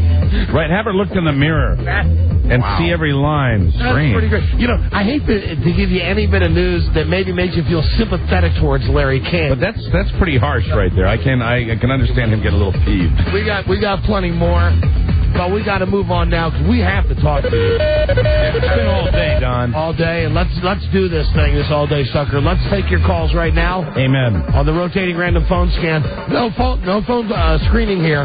You just get on the line to get on the air. Phone number 877-365-3636. It's not an adult swim. Anyone can jump in the pool right now. Amen. Phone scan is lying straight ahead. This is the Don and Mike Show. Caller, you on the air. Hello. Hello. Speak up, please. Good morning. Sorry, I laid the phone down. That's all right. Oh, that was a long vacation. It was like being on hold for 9 days. That happens. Yeah. You know, looking at a lot of this, if you use as an example, if you watch the MTV Music Awards, right? People that came up on stage, you could see the way they paired people off, and I'd like to do something different. And after I mention the Don and Mike Show, I'd like to pretend that I'm on the Music Awards and say, Get another caller. See, that's why we need a 7-second delay. That's a darn shame. And see, the thing of it is, I actually like the Don and Mike Show. So, for those of us who don't know, anyway, I really like those guys. The Don and Mike Show. It's raining yellow. You can call Don and Mike anytime from anywhere in America. 877-365-3636. They're ready to believe you. Sounds like somebody's got a case of the Mundus. What's up, Doc? How you doing? The Don and Mike Show. Greg Gumbel, we heard you were at a great party last night. It's raining yellow. Hey, sounds like fun. I understand it was GSB, right? Golden Showers Broadcasters. It's raining yellow. He was there. His brother was there. Soaking. And then afterwards, somebody had this to say at the Super Bowl party. Erections lasting longer than 4 hours, though rare, require immediate medical help. Right. You're fine at 3.5 hours, though. Okay, you ready for a phone scan? I am indeed. Yeah. Pop it in, Rob. The music, that is. I thought you were, saying something to him personally. 365-3636. Pop it in. Well, I've got 6 decks here with these tapes, and as fast as I'm taking the tapes out, right, he's putting tapes in, and some of them... So you pull it out, and he slides it in. You just did that. Put that one back in again. Good. It's raining yellow. There you go.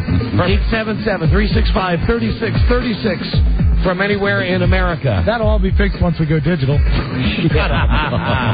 Canada, 800-636-1067. DC 202-432-1067. And here we go with the phone scan. Hi, Don and Mike Show. Hello. Yeah. Good evening, gentlemen. How you doing? Hi, we're doing great, thanks. I've got that MTV quote that you were looking for. I got it offline from a non-Viacom news website, but they've got that quote. All right, now listen, here's what I was talking about earlier, and thanks for the help on this. That earlier today when I was looking on the net for stuff for the show, I saw that CBS had apologized. The NFL was mad. Right. But MTV had something on their website which was kind of saying, F you. Yeah, look what a good show we put on. And the part that I wanted to bring to everybody's attention is that CBS owns MTV. Right. So for CBS to apologize while MTV was saying, right. you. So you're saying you think it's fixed? Yeah. Oh, yeah. And then when I asked Buzz to look at the website when we got on the air, MTV had already changed it. They changed it to apologize. So what did it originally say? Let's listen to the old one and then the new one. Yeah. All right, well, here's the headline and then the blurb. The headline is, quote, Janet Jackson got nasty at the MTV-produced Super Bowl halftime show. Continuing, the webpage says, quote, Jaws across the country hit the carpet at exactly the same time. You know what we're talking about, ... Janet Jackson, Justin Timberlake, and a kinky finale that rocked the Super Bowl to its core. Wow. Now, this was up. They sound proud. Thank you. That's really great help. Thank you. That was up. You're welcome. That was up as late as 1 o'clock. If you're listening on the East Coast, it was like... That's the route they were going. They weren't making any, statements about it. They were just saying, hey, it was fantastic. I saw that at my house before 1 o'clock when I left to come to work and just wrote myself a note. Go to MTV.com because I'm sure it would be there. By the time we got here, Buzz, are you on MTV now? I am. What does it say? They're backpedaling. They've freshened the news release now to include an apology from Janet Jackson, something we've not had today until now. Wow. But they now say the incident was unintentional and all parties involved apologize to anyone who was offended. But just know the truth. Change their tone. That right. They were all excited until obviously the heat started coming down. Right.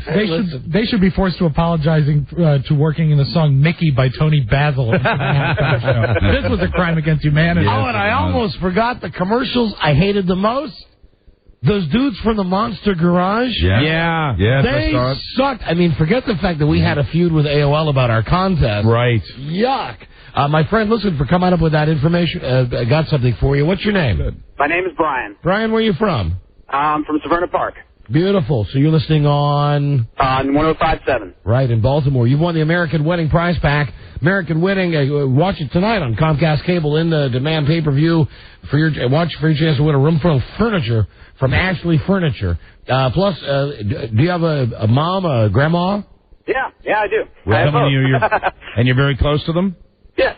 Well, you got not extremely close. You're going to have to select the one, your mom or your grandmom. Get closer. Who you're closest to. My grandmom can't move that well, so I'd select my mom. Well, then for your mom, you've won the sensual pajamagram. Oh, man. Yeah. I hate to leave the grandma out, especially if she's not moving that well.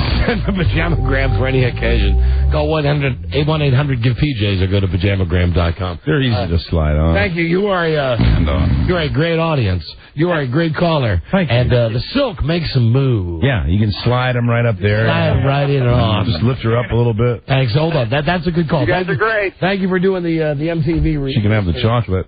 That was very nice. You know what I mean. Okay, get out of here. Hello, Don and Mike Show. Phone scan. Hello. Hello? You're on the air. Don, how you doing, Don and Mike? We're doing great. This is Mike from Sacramento. The first caller just took my fire about your quote. But I do want to say one thing. As far as the Janet Jackson thing, that was excellent. That was the best part of the Super Bowl for me, Agreed. seeing as I was pulling for Carolina. But, right. Mike, yes. I want to tell you, I empathize with you in your airport situation, except for I went to jail. What happened to me is they searched all my bags and everything out and had my underclothes all over as if I was a Middle Eastern American, and I let them know how I feel. I am an African American, and I say, hey, you're not going to go through my you-know-what else like I'm just any old body. I pay taxes, I fly all the time, and I don't have a criminal record, so you need to be checking those other people. And they locked you up for it? Yeah, they gave me they ended up dropping the charges, but it was obstruction of justice. There you go. And Once again, it's the white man coming down on the black man. So they took you and put you in jail, huh? Yeah, they held me in one of the little holding cells at the Sacramento airport because I'm from Sacramento. Mm-hmm. They called of course you are. They held me in one of the holding cells at the airport, and then Sacramento County Sheriff came and got me, and I stayed in in the Sacramento County Jail for about... If you don't know, this guy's very long-winded. Mike, and he told it so much more eloquently and really crystallized it. It was obviously a different scenario. Mike left his bag in the airport and walked away. Trying to give directions to Carl. I left the bag down, and they were not happy with me leaving my bag unattended, as they should not have been happy. Anyway, now forgive me if I screw up your last name. Lieutenant Governor Bustamante, thank you for the call. Thanks so much. Goodbye. Hello. Did I get the name right? Yes, Bustamante. You did. Bustamante. Right. Hello. And when are we as Americans going to stop picking on people from Sacramento? I agree. Don and Mike, hello. Don and Mike? Right, hi. Hi. Hi. And hi, Buzz. Hi. This is a guy pretending to be a girl. I'm sorry, it's not. No, it sounds like a girl. Yeah, it's a girl. She sounds like she's all girl and she's talking to Buzz. All woman. I think it's a guy, but go ahead. I need you to do something for me. Now she sounds like a girl. Yeah. What? I want you to put the 4-hour erection tape with the Dean screen and then follow up with a touch of Joe Gibbs. Can you do that? Okay, hold on. Is that going to work for you if we do that? Give it a try. All right, so you want... All right, what is it you want? You want the erection tape? And Howard Dean, and then Joe Gibbs laughing? Then just a little Joe Gibbs giggle. All right, hold on. Here you go, honey. Do you have your panties pulled down, or are you all set for this? Yes. Ah! What was that? You know what that was? What was that? That was vindication of my spider sense. No. That this is a guy. That's scary. That might be a girl talking with a deep voice. No, it's a guy. It's a guy. I'm telling you, it's a penis. What was that low voice you did? I'm like you, Mike. I'm gifted in the throat. I'm telling you. Listen, kids, here's my message. Wait, I want to hear the low voice again. First, get a good education. That's right. Second, say something in your low voice. What would you like me to say? Never. Now you're doing that as a girl. Wait a minute. Now, Don, hold on. Never go away from your gut instinct. Wait a minute. I think it's a girl that's doing the low voice. Still unclear. What is that low voice thing you did? Why'd you do that? I don't know. I'm nervous. Guys, sometimes it's a guy. I'll play the tape. Here you go. Give it a try. Here you go. You want the erection tape, then Howard Dean, then Joe Gibbs. Yeah. Here you go. Erections lasting longer than 4 hours, though rare, require immediate medical help. Is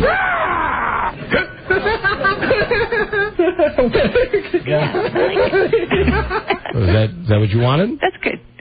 Okay, thanks. Wait a minute. Where are you going? Yeah, we want some explanations. What do we get in return? What the hell is wrong with you? Nothing. I just thought it would all sound pretty good together. Do your low voice again. Why? I want to hear it. Don't your balls itch, sir? Do it again. Come on, please. What shall I say? Something it's like, hi, Donna, Mike, and Buzz. Say my balls itch. Hey, Donna, Mike, Buzz? See, I can't do it. It's not the same as before, and I know it's because I've busted you because you are a guy calling as a girl. If you are a guy, we'd appreciate it very much. No repercussions. We just want to hear you talk like a guy. It's a guy. I'm not. No, come on. I can't. Apparently, I can't. What's your name? I'm not going to tell you because my son might be listening. Yeah. Liar, liar. Liar, liar. I think it's a men's girl. Liar, liar. I think it's a woman. Men's slacks on fire. It's a woman. Dockers on fire. It's a woman. You still think it's a man? Yeah. We don't have time now to go back and replay the tape where the brief man voice actually came in.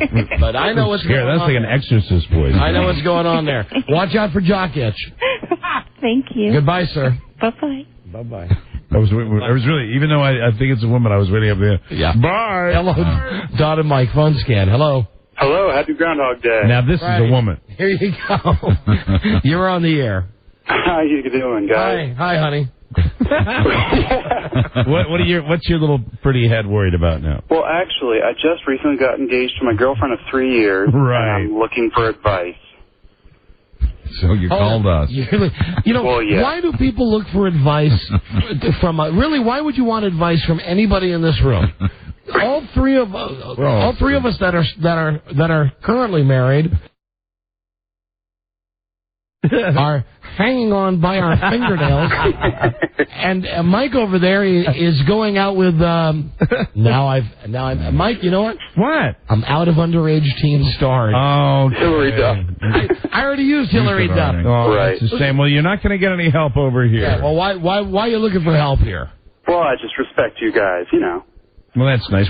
What been around the block. What questions can we answer for you? How do I deal with all of this crazy planning stress? Prenup. There you go. I think you're going to find Mike has pretty much one standard answer. Let me ask you, Mike, the wedding day is always a big deal. What do you recommend? The band Prenup. early? Mike, what about the option of pulling up in front of the place you're getting married in a horse and a carriage? You can put it in the prenup. You think I'm kidding? And I do have another one now, and this one does come from Rob. Yes, okay. Because it is so obscure. All right, I'll set you up for it. Who picked me up at the airport? Who was supposed to pick me up at the airport? Madeline Sweeten. Who's that? Who the hell is that? That's the girl who plays the daughter on Everybody Loves Raymond. Oh, my God. Shut up, Rob. How do you know that, Rob? God damn. Yeah, how does he know that? Hello, Don and Mike show. Check his save Don and website. Mike. Hey, you're on the air. Hi. Don and Mike, Radio God. Howdy. Hi. Hey, so the guys that you were interviewing from Monster Garage, not American Chopper, did you know who his wife is? Jesse James? Janine, the Vivid girl. You blew an opportunity to interview him about Who's that. the Vivid girl? Janine Lindemalder. She was like a lesbian porn star. I think she's done the show. Maybe All she of has. I think she's done. Oh, you mean like Vivid Video? Yeah. Vivid Video. So Jesse James is married to a porn star? Yes. I'm sure that whore was here. Hello, Don and Mike show. Hey, guys, how you doing? Hey, we're doing great. Yeah, we all did it, right? Mm-hmm. Yeah, we did. It was great. Gigantic. It was fantastic. It lasted 4 hours. Hello, Don and Mike. We went Hey, to guys, the how you doctor. doing? We're doing great, thanks.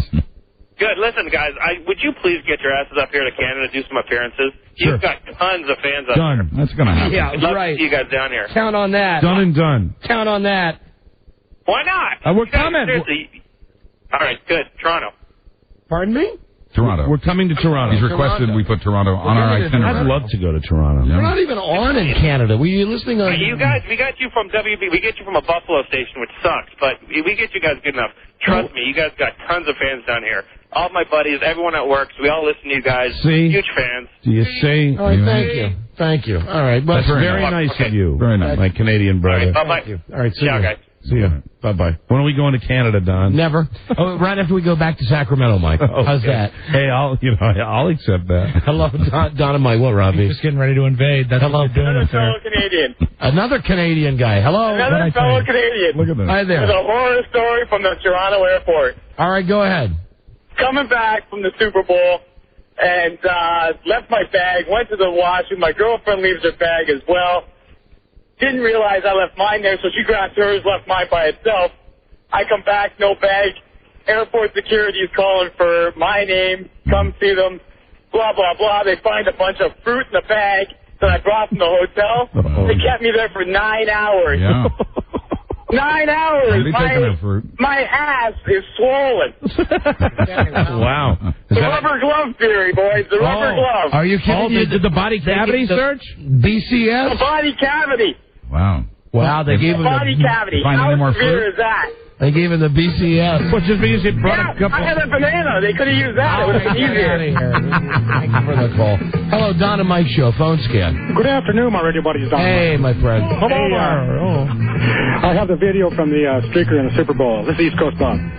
Now, East Coast Bob, Really on his website then. do you really? How did you get that if it wasn't on TV, East Coast Bob? It was right from the field level. Channel 7, KABC in L.A. had it, and I took it from them. All right, Buzz, if you will go, this guy's always been a friend of the show. Go to EastCoastBob.com. Made a rock and roll. That's big. Yeah, it was number 58 that knocked the guy on his ass.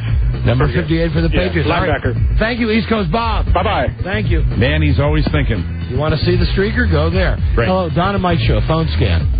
Hey, Don and Mike. Hey. Hey, did you watch the Janet Jackson yesterday at the halftime? I have no idea. Do you have any idea what he's talking about, Mike? Janet Jackson didn't perform at the Super Bowl. No, but I'm saying, did you see the size of that ass? I don't know. I don't even know what you're talking about. No. Excuse me? Hello. Where do people get this? Don and Mike show. Hello. Oh, there's hey, Buzz pulled it up at EastCoastBob.com. John Casey, the kicker of the Panthers, is standing right there looking at that guy from England running on the field in his thong. Now, is it a moving picture or is it just a still? I just found a still, but he said he had the video, so I'll keep looking. Okay. Anyway, it's eastcoastbob.com. Don and Mike Show. Hello. Yeah, I got to add a fourth F to the feed 'em, F 'em, and forget 'em line. No, it's a four. It says find 'em, feel 'em, F 'em, forget 'em. Right.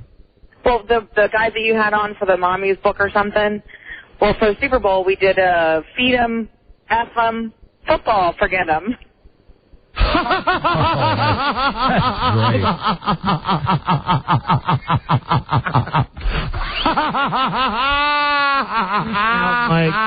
Mike, come on now. Jeez. Come on. Are you there, darling? Ma'am? I wanted to give you a prize, darling. Nice lady? I'm sorry Mike scared you away. Give me the prize. You want the What do we get? What did I get because I laughed her away? Her enthusiasm. That's going to be the title of my book, incidentally. Laughing them all away. I laughed them all away. That was Carol Leifer. I laughed them all away. We need one more call for the prize. Hello, Don and Mike Show. Hey, phone scan. Hello. Hello. Yeah, what's up? Did you guys see the picture? It's on the Drudgery Report. The picture of what? Of Janet's right breast. Again, no idea what you're talking about. No idea what you're talking about. It's a 4-hour show, you dick. Hello, Don and Mike Show. Hey, it's Joe there. Yeah, how you doing? He's a bag. This is Joe. Hey, you know that we need no more than that. My friend, you've won the Curb Your Enthusiasm prize pack. You're the last call on the phone scan. Don't miss TV's Best Night of Comedy. You won the box set of the first season of Curb Your Enthusiasm.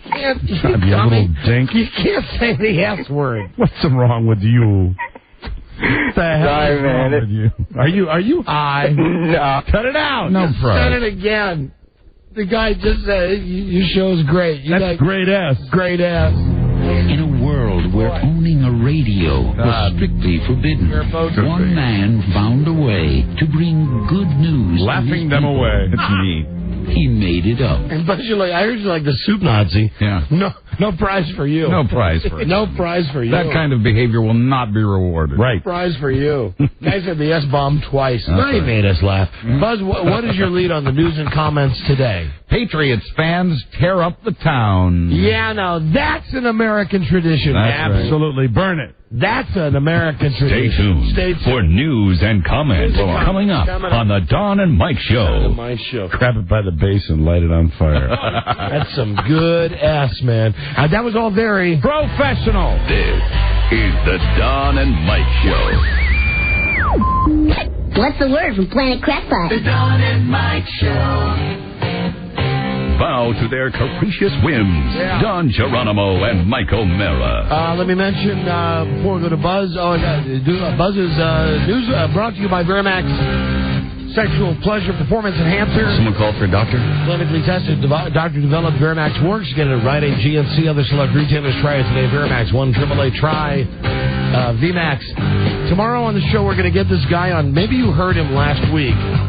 Guy's name was John Murray, and as I recall, I took it hook, line, and sinker, and he was wrong. I laid down some money on the Panthers, and I got burned. This was the guy. Remember the guy we had on the show with the Murray Performance Index? Right. Remember we gave him a hard time, like not in our fake voices, just as us. We as The Don and Mike Show. You know, and there I was, believing in my fellow man again, where I just get burned and burned again. And I can't laugh them all away. Let's see. Carolina's pressure index was 562. The Patriots were 482. That means Carolina executes better under pressure. And according to Dr. Murray, Carolina will win the Super Bowl. Yeah. We had this guy on the show last week. Right. We'll call him tomorrow. Very good. Call him tomorrow. It's a nice. He owes me some money. Nice job. Here's Buzz. Hi, Buzz. Hi, Don and Mike. Well, at least one person is dead and several injured as New England Patriots fans celebrate yesterday's last-minute Super Bowl win. Thousands of people swarmed into the streets of Boston after the game, and some of them turned over cars and set small fires. One person was killed as an SUV backed into a crowd. The driver, not Lizzie Grubman, this time, has been arrested. There have been several other arrests as well. A TV station covering the celebrating got one of its vans vandalized, and the crew had to be escorted to safety by police. The city's planning an official rally in downtown Boston on Tuesday, but quoting one police official, It's time we take a hard look at how we have a good time in this city. Listen, it's American tradition. It is kind It's of. what you do. Your team wins the Super Bowl or wins the NBA or wins the Final Four. You burn down the city. Come on. Yeah, It's an American tradition. Come on, it's not like that streaker. So even with the nudity, and more on the nudity at the end of this report, the You ratings... said moron. Yes. The ratings for Super Bowl 38 were only slightly better than they were last year. Still, more than 89 million people watched the game. CBS says at various points as many as 140 million people were watching. CBS. It was the most watched game since the 1998 Super Bowl between Green Bay and Denver. Come over. And this year's viewers no doubt stayed with the game until the very end and beyond. We were wondering about this earlier because of the extra late start for the new Survivor. Right. It turns out that it had the highest overnight rating for a post-Super Bowl program since the network launched Survivor Australia the night after the 2001 Super Bowl. So people did stay up and watch. They did. Because I was saying to Frida, as the game went on and it looked like it was going to overtime, Right. I said, there's no way they're going to get Survivor in. I said, what's the point? It's got to. If they don't get Survivor on by 10:30, right? Last night I was saying, called it a they're day. screwed. I think Survivor came on at about 10 till 11, right? That's and I watched until Richard Hatch was naked for the first time, and that's when I can't believe it did that kind of number. I wanted to go to sleep, but Frida kept it on, and I actually semi-consciously watched and listened to the Amazing whole first time. that's still hanging in there. Keep in mind, folks, you're going to have people in Central Time. Friends. On the mountains. Friends, welcome to Houston. Houston, everybody, you got to watch the great show. Like Comb Over. Look at it. Don't throw that peanut. Look at that nipple. How about that nipple right here on CBS? We had a streaker. We had a nipple. It's been a great Super Bowl. Beautiful time here in Houston. My hometown, incidentally, where I had the opening ceremonies, buddy. Friends, it's Jim Nance. I'm here to pound sand. Yes. Friends. Get bent. Friends, it would be great if you could see the piece I did with Yanni. I understand Don Geronimo told me to get bent on Friday. That's Blabbermouth. I understand his partner had a great deal of fun telling all his friends that Don said that to him. Blabbermouth. See that man? Don told him to get bent. Get bent. Pound sand. Get bent. That was the best. I love that moment. Continental Airlines grounded 2 flights yesterday, including one just before the game from Washington to Houston. What? Yeah. Didn't you know this? I knew the Continental grounded flights. I didn't know it was from Washington to Houston. Yeah, one of them, just before the game, that was. U.S. intelligence officials say the threats appear to have no actual connection to the game, where thousands of fans were protected by a no-fly zone. But officials say the flights were canceled because of the content of some new terrorist chatter, as it's called. There have been a series of threat-related flight cancellations since Christmas Eve. The rest were international flights. Experts say terrorists have not given up on using airliners as weapons. I'm sure that they're right and they're doing the correct thing, and nobody complains when a flight is canceled because they've heard chatter. Mm-hmm. I'm just curious now, at some point, where are we getting the chatter? I imagine it's either through the internet. That's right. But what if it's really like they're listening on a cell phone and some guy saying, "Hey, Allah, hey, listen, here's the deal. Right. There is a flight from what?" And I'm not doing the right accent. The thing is, what worries me is when this goes public.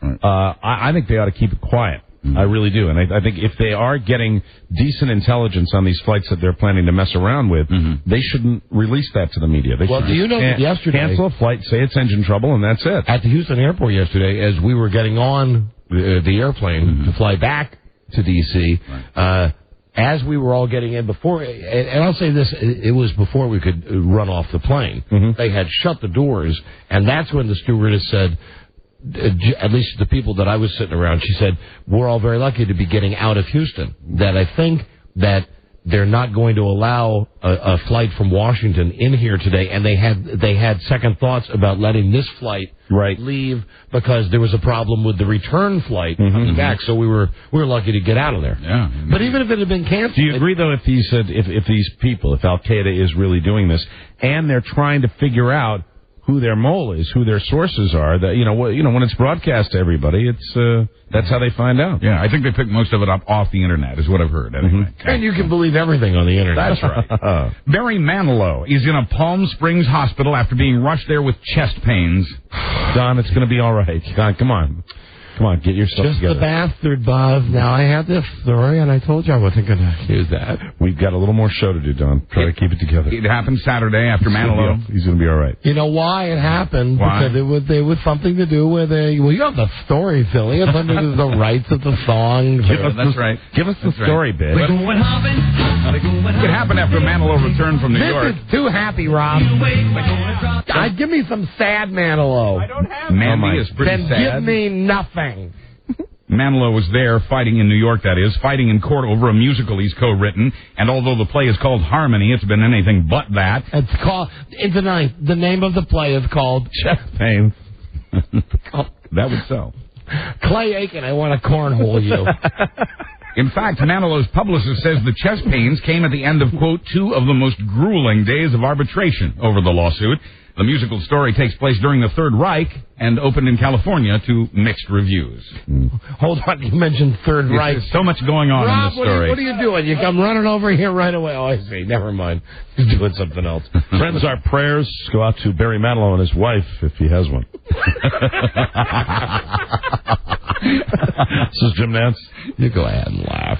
Sorry, I'm upset about Barry Manhole. Sorry about that. The son of a former vice president is on probation after getting busted on pot charges. 21-year-old Albert Gore III was arrested December 19th during a traffic stop in Bethesda, Maryland. The officers smelled pot, and a search turned up one joint and a cigarette box that appeared to have some pot inside.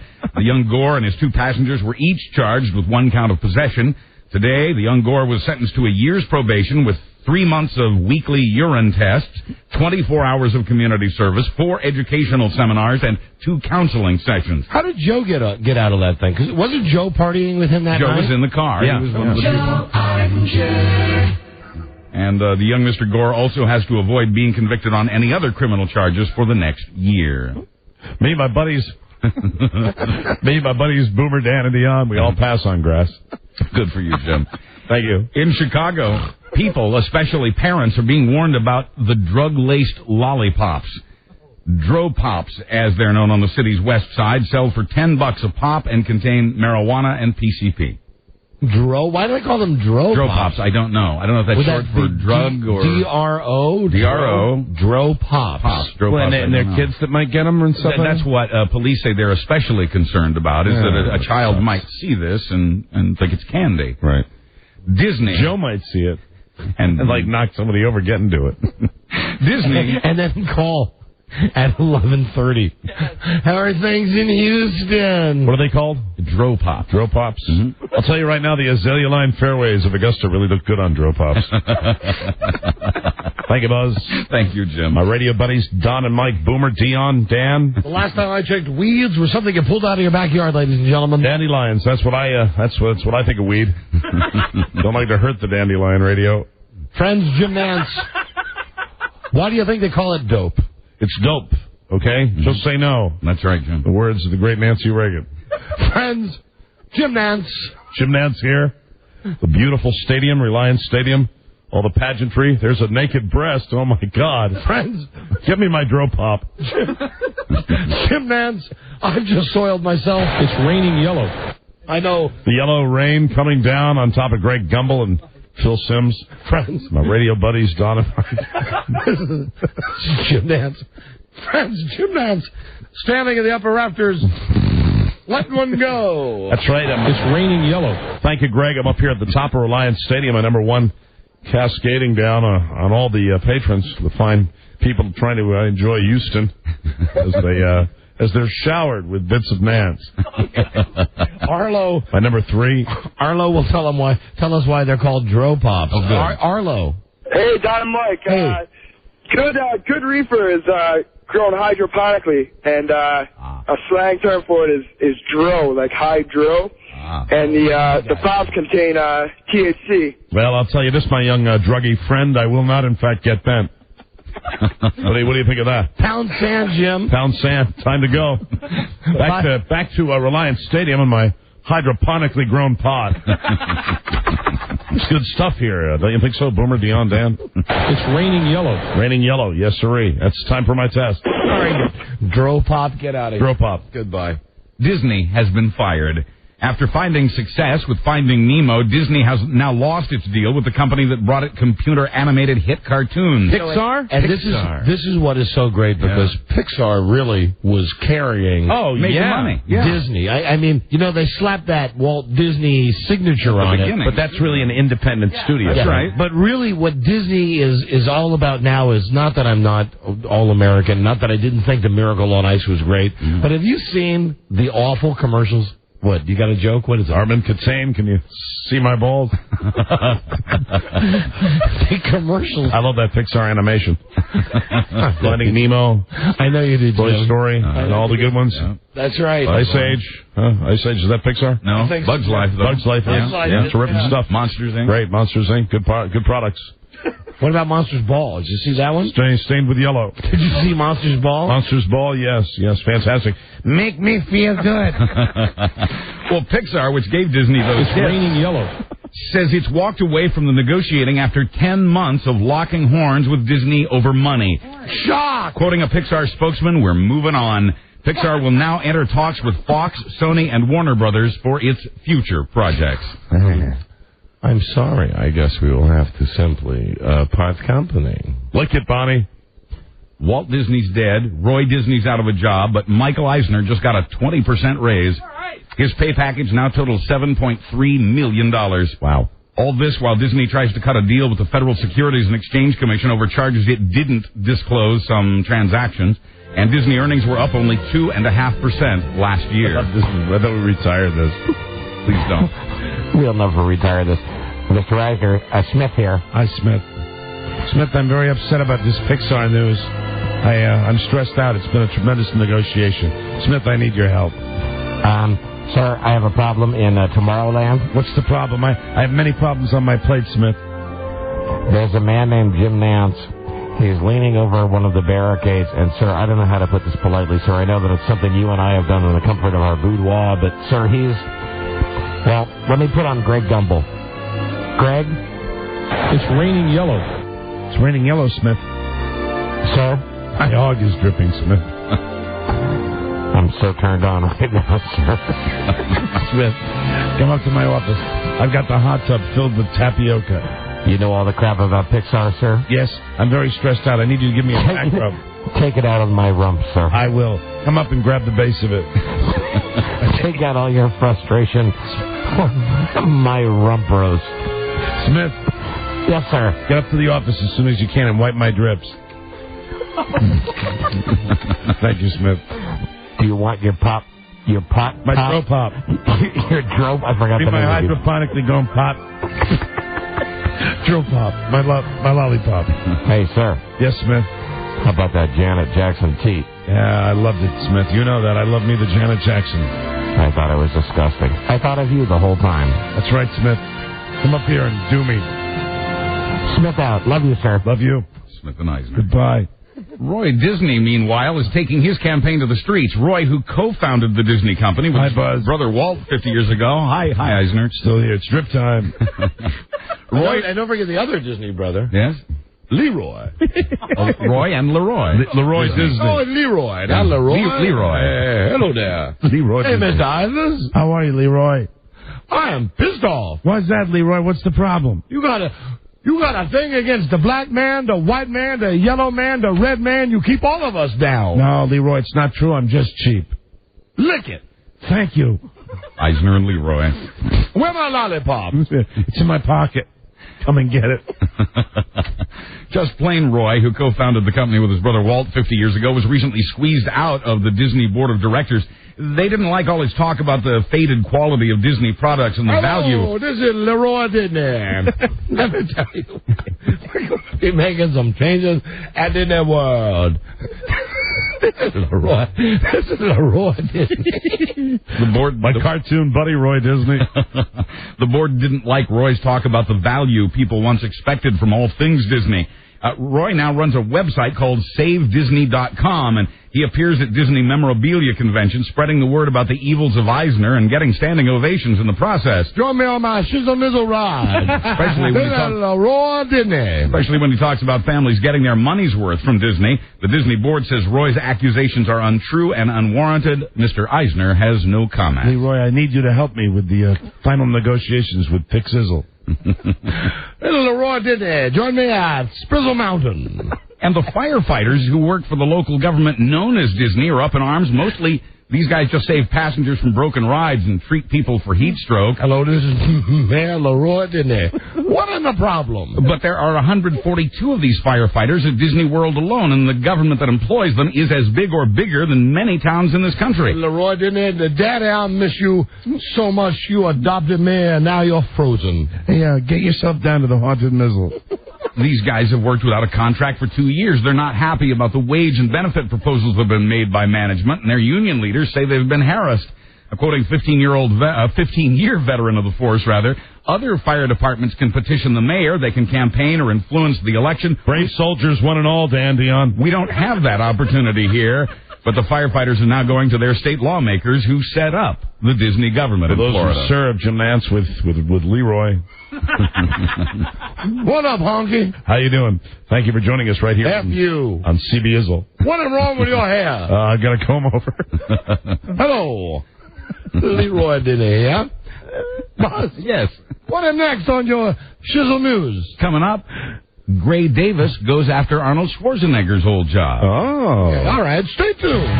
This is the Don and Mike Show. Gosh, I hate to interrupt. It's all been so incredibly fascinating and entertaining and instructive. Really, the time has just flown by. The Don and Mike Show. National treasures. Don and Mike. Yeah, my beach man. Here's Buzz. Hi, Buzz. Hi, Don and Mike. Well, now that Arnold Schwarzenegger has Gray Davis's old job, Davis is going after Arnold's old job. The former California governor has taken up acting. Oh, God. Hi, this is Arnold Schwarzenegger. This scene with the enlargement of the dress was fantastic. Okay, we've heard that a lot. Fantastic. Later this month, Gray Davis will play himself on an episode of Yes, Dear. Producer Greg Garcia, a former intern of the Don and Mike Show. Hey, we got a chance to chat with Michael O'Malley at the Super Bowl. A very, very nice guy. He is a nice guy. Greg Garcia says he thought it would be funny to put in the show to have Gray Davis on. He says he was surprised the ex-governor agreed to a scene in which he goes nuts. Quoting another producer, here is the moment Gray Davis finally snaps. The scene was filmed over the weekend at the Staples Center with Yes Dear featured players Jerry Van Dyke and Tim Conway. Hey, there you go. Jerry Van Dyke. I'm not going to get in that argument with him. It's been a long time, hasn't it? Dick Van Dyke versus Jerry Van Dyke. Hello, old friend. No argument. I think this story settles that. He survived. I'll take that as a win from my side, Buzz. Take it however you like. He survived being a... Well, hold on. Let me ask. No, I don't mean anything by it. Listen, really. I don't care. No. Just take a stand. I like it when our old feuds come back. It's fun. Take our friendship out of it. It's take a no-brainer. Mike's friendship out of it. There will be no repercussions. In your mind, it's easy. Who's funnier, Dick Van Dyke or Jerry? I agree. No repercussions. I like but Jerry. Now, don't look at him in that tone of voice. I like Jerry, but there's no question Dick Van Dyke has the most talent, the more talent of the two. Who's funnier? No, Dick Van Dyke, I think. Oh, no. Congratulations, Buzz. You've got another one of those lucrative one-day contracts. Oh, goody. And I'll see you in the parking garage. All right. I look forward to it. And what, are we making out again tonight? Don't be so rough with me. God damn, you want sex after the show all the time and always in the parking lot. And I like it rough. I know you do. I bought a wedge cushion. Mike gets me in the parking lot and he says, come on, let's do it like it was B106. Oh, wow. He survived being back a long way. Well, if you remember that when this radio station was known as... They had a sex scandal at this radio station before we worked here. Some of the top 40 DJs were... dating their listeners, young teenage girls. Yes, and not really paying attention to driver's licenses, of which there were none. At B106. We check those now. WB. Yeah, that was another Ken's great ideas. call it, when it was a jazz station, call it WBMW, because you would really be reaching those people that like jazz and listen and drive BMWs. 10 or 15 of them. He survived being a sailor and a gladiator, but Russell Crowe got banged up playing a boxer. And it will delay for at least a month the release of Ron Howard's new movie, Cinderella Man. The Oscar-winning Crowe dislocated and injured his shoulder in the ring in Sydney, Australia. The 39-year-old movie bad boy will have to have... I get it. Have to have arthroscopic surgery to repair the damage. The movie co-stars Renee Zellweger. He must have really committed those boxing scenes. Apparently so. All right. Yeah. Zellweger. The Kobe Bryant case. He was hitting Renee Zellweger. Her name is Zellweger. Zellweger. That's what Lydia She just wouldn't listen. Zellweger. That is Renee Zellweger. Renee Zellweger. That's the girl that was in Bridget Jones' Diary. Yes, congratulations on your Golden Globe, Renee Zellweger. Step this way, please. How are you? The Kobe Bryant trial is still months away, and already a book is coming out about the case. Of course. Where's Kobe Bryant? Bring him to me now. I think he's sleeping with Renee Zellweger. He was ill today, didn't make it to court, but the author of Kobe Bryant, The Game of His Life, will be handing out copies at Kobe's next hearing. He says he co-wrote it with several other journalists who work together under a pen name. He's also including documents that may or may not be presented in court, including one that says Kobe took a very long time to answer the question, did the accuser at any time say no? The police document says that after several long pauses, Kobe said it was consensual. When the question was repeated, Kobe said no.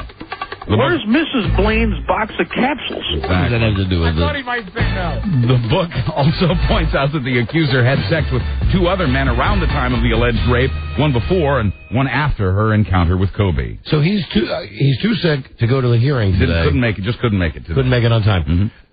I'm guessing that means he's out of the Lakers lineup, right? Yeah, that's what. Yeah. If you don't show up in court, you got to. Oh, and I wish. Well, we couldn't play the tape. Somebody on the internet sent me an MP3 of the undeleted Shaq rave out about the refs. Oh, really? Cool. And you know how normally we goof on Shaq because his whole thing is, what's up, dog? Right. You can't understand a word I'm saying. What's up, dog? He cut through with the F-bomb. Really? I don't know how many times in this particular piece, maybe 6 or 7 times, where it was just... Where he's going nuts? This is recent? Yeah, this was yesterday. Right. Whenever the Lakers last played. That the effing referees are calling the effing game against me, and I'm the only effing guy out there that gets fouls calling. I got effing guys pounding on me. I got effing guys beating me in the effing head. I don't give an F what the effing referees you think say we can about get it? this. Well, I've got it on my computer, but it's got all the Fs. Well, we just do a little editing. I'll bring it in tomorrow. We'll beep it down. It's Excellent. good. It's maybe the best Shaq tape I've heard. And we can add it to our sports collection. Yeah, I'd like to hear it. Well, where's the rest of our Shaq? Do we even have any Shaq tapes? We got, I don't think we have any Shaq. If you go over there, we might have him saying something. Robbie, look in the lower S's. It might be something about him, about baby's daddy or something. Right. Anyway, I'm sorry, I'm slowing the show down. That's all right. In sports, the head of the FCC has ordered a thorough and swift investigation into the exposure of Janet Jackson's breast and nipple during the Super Bowl halftime show. FCC Chairman Michael Powell calls that show, quote, classless, crass, and deplorable. Yeah, why don't you look into that, Powell? And he says he's gotten scores of complaints about the incident. CBS, which earlier today distanced itself from the moment, is unavailable for comment on the FCC investigation. NFL Commissioner Paul Tagliabue says the incident was offensive and embarrassing, and he says he'll have more to say about this in the coming days. Really? It's chick showed her boob. You know, we got guys seriously planning to get on airplanes and do crap. Right. All of so America. Let's pay attention to what really matters, all right? All of America's a titter over this. Yes, right. they are. Really, we are. Come on, just let us enjoy this. This is not going away. We saw Janet Jackson's teat and her nipple during the Super Bowl. Mm-hmm. Whoop-de-doo. That's what I said. Some other footnotes. Jackson's record company. I think they're milking it. For all they can. Milking it for all. Absolutely. Janet Jackson's record company today, Virgin Records, released her new single a day earlier. It was due to come out tomorrow. They released it today to cash in on all this. Coincidence? I think not. And President Bush has had no comment on the Janet Jackson incident because, according to the White House, he fell asleep before halftime. Well, it just doesn't get any better than this. No, it doesn't. He didn't choke on a pretzel. Someone should have woke him up for that. Sure he was. I would think if I'm the president and Janet Jackson, man, look at that, shows her teeth on television. Look at those cans. You got to have my Rob Lowe or whoever the guy is on the West Wing come and say, hey, yo, George. Wake up. At least they could have TiVo'd it. Back up the TiVo, sure. Finally, a woman in Idaho. He doesn't know how to run it. I know. The TiVo, he doesn't understand it. Yeah, it's complicated. Finally. Listen, I know we're running out of time, Buzz, but I really have to ask, for those of you who are TiVo people, right, like we are, how many of you, even though I was watching the game in my cave with my wife, it was on in the other room where the TiVo is, how many of you who were watching it on and have TiVo backed it up to look at her teeth? Oh, lots of I'm telling you, we must have spent 20 minutes going back frame by frame, then moving ahead and moving back. Can't be as good as what I brought you today, though. No, it's not, Buzz. You brought the best picture of her teeth. And incidentally, also, we cannot put that on the on the CBS WJFK website. Yeah, I knew that. Right, because it's profane, they say. Sure. Finally, a woman in Idaho says she busted a tooth on a sugar-encrusted piece of corn and a box of Kellogg's Sugar Frosted Flakes, so she's suing Kellogg's, but she's got it easy compared to this. In Australia, a prison guard found the pubic hairs of an inmate in his chocolate pudding last week, and that was before he heard the inmates confess that the food they cook for guards often contains saliva and urine. The critics love Snatch. And is served on plates upon which the inmates have rubbed their genitals. It's raining yellow in my soup. Wow. The prisoners say they've been doing this for some time. The prison had been using inmates instead of professional chefs as a cost-cutting measure. Oh, man. It's raining yellow. I'm Buzz Burbank on the... Chicken soup tastes... No! This chicken soup tastes like you're soaking in it. That's not the best pudding I've ever had. That's it. We'll see tomorrow. Good day to you, sir. Good day to you, sir. Good day to you, sir. Good day to you, sir. Good day to you, sir. My radio buddies. Hey, how about you, Leroy Disney? Pudding. Theometers. Till we meet again, Sammy Davis Jr. saying, be kind, be nice, and I hope the next performer has the pleasure of having as nice an audience as you've been tonight. And let me leave you swinging.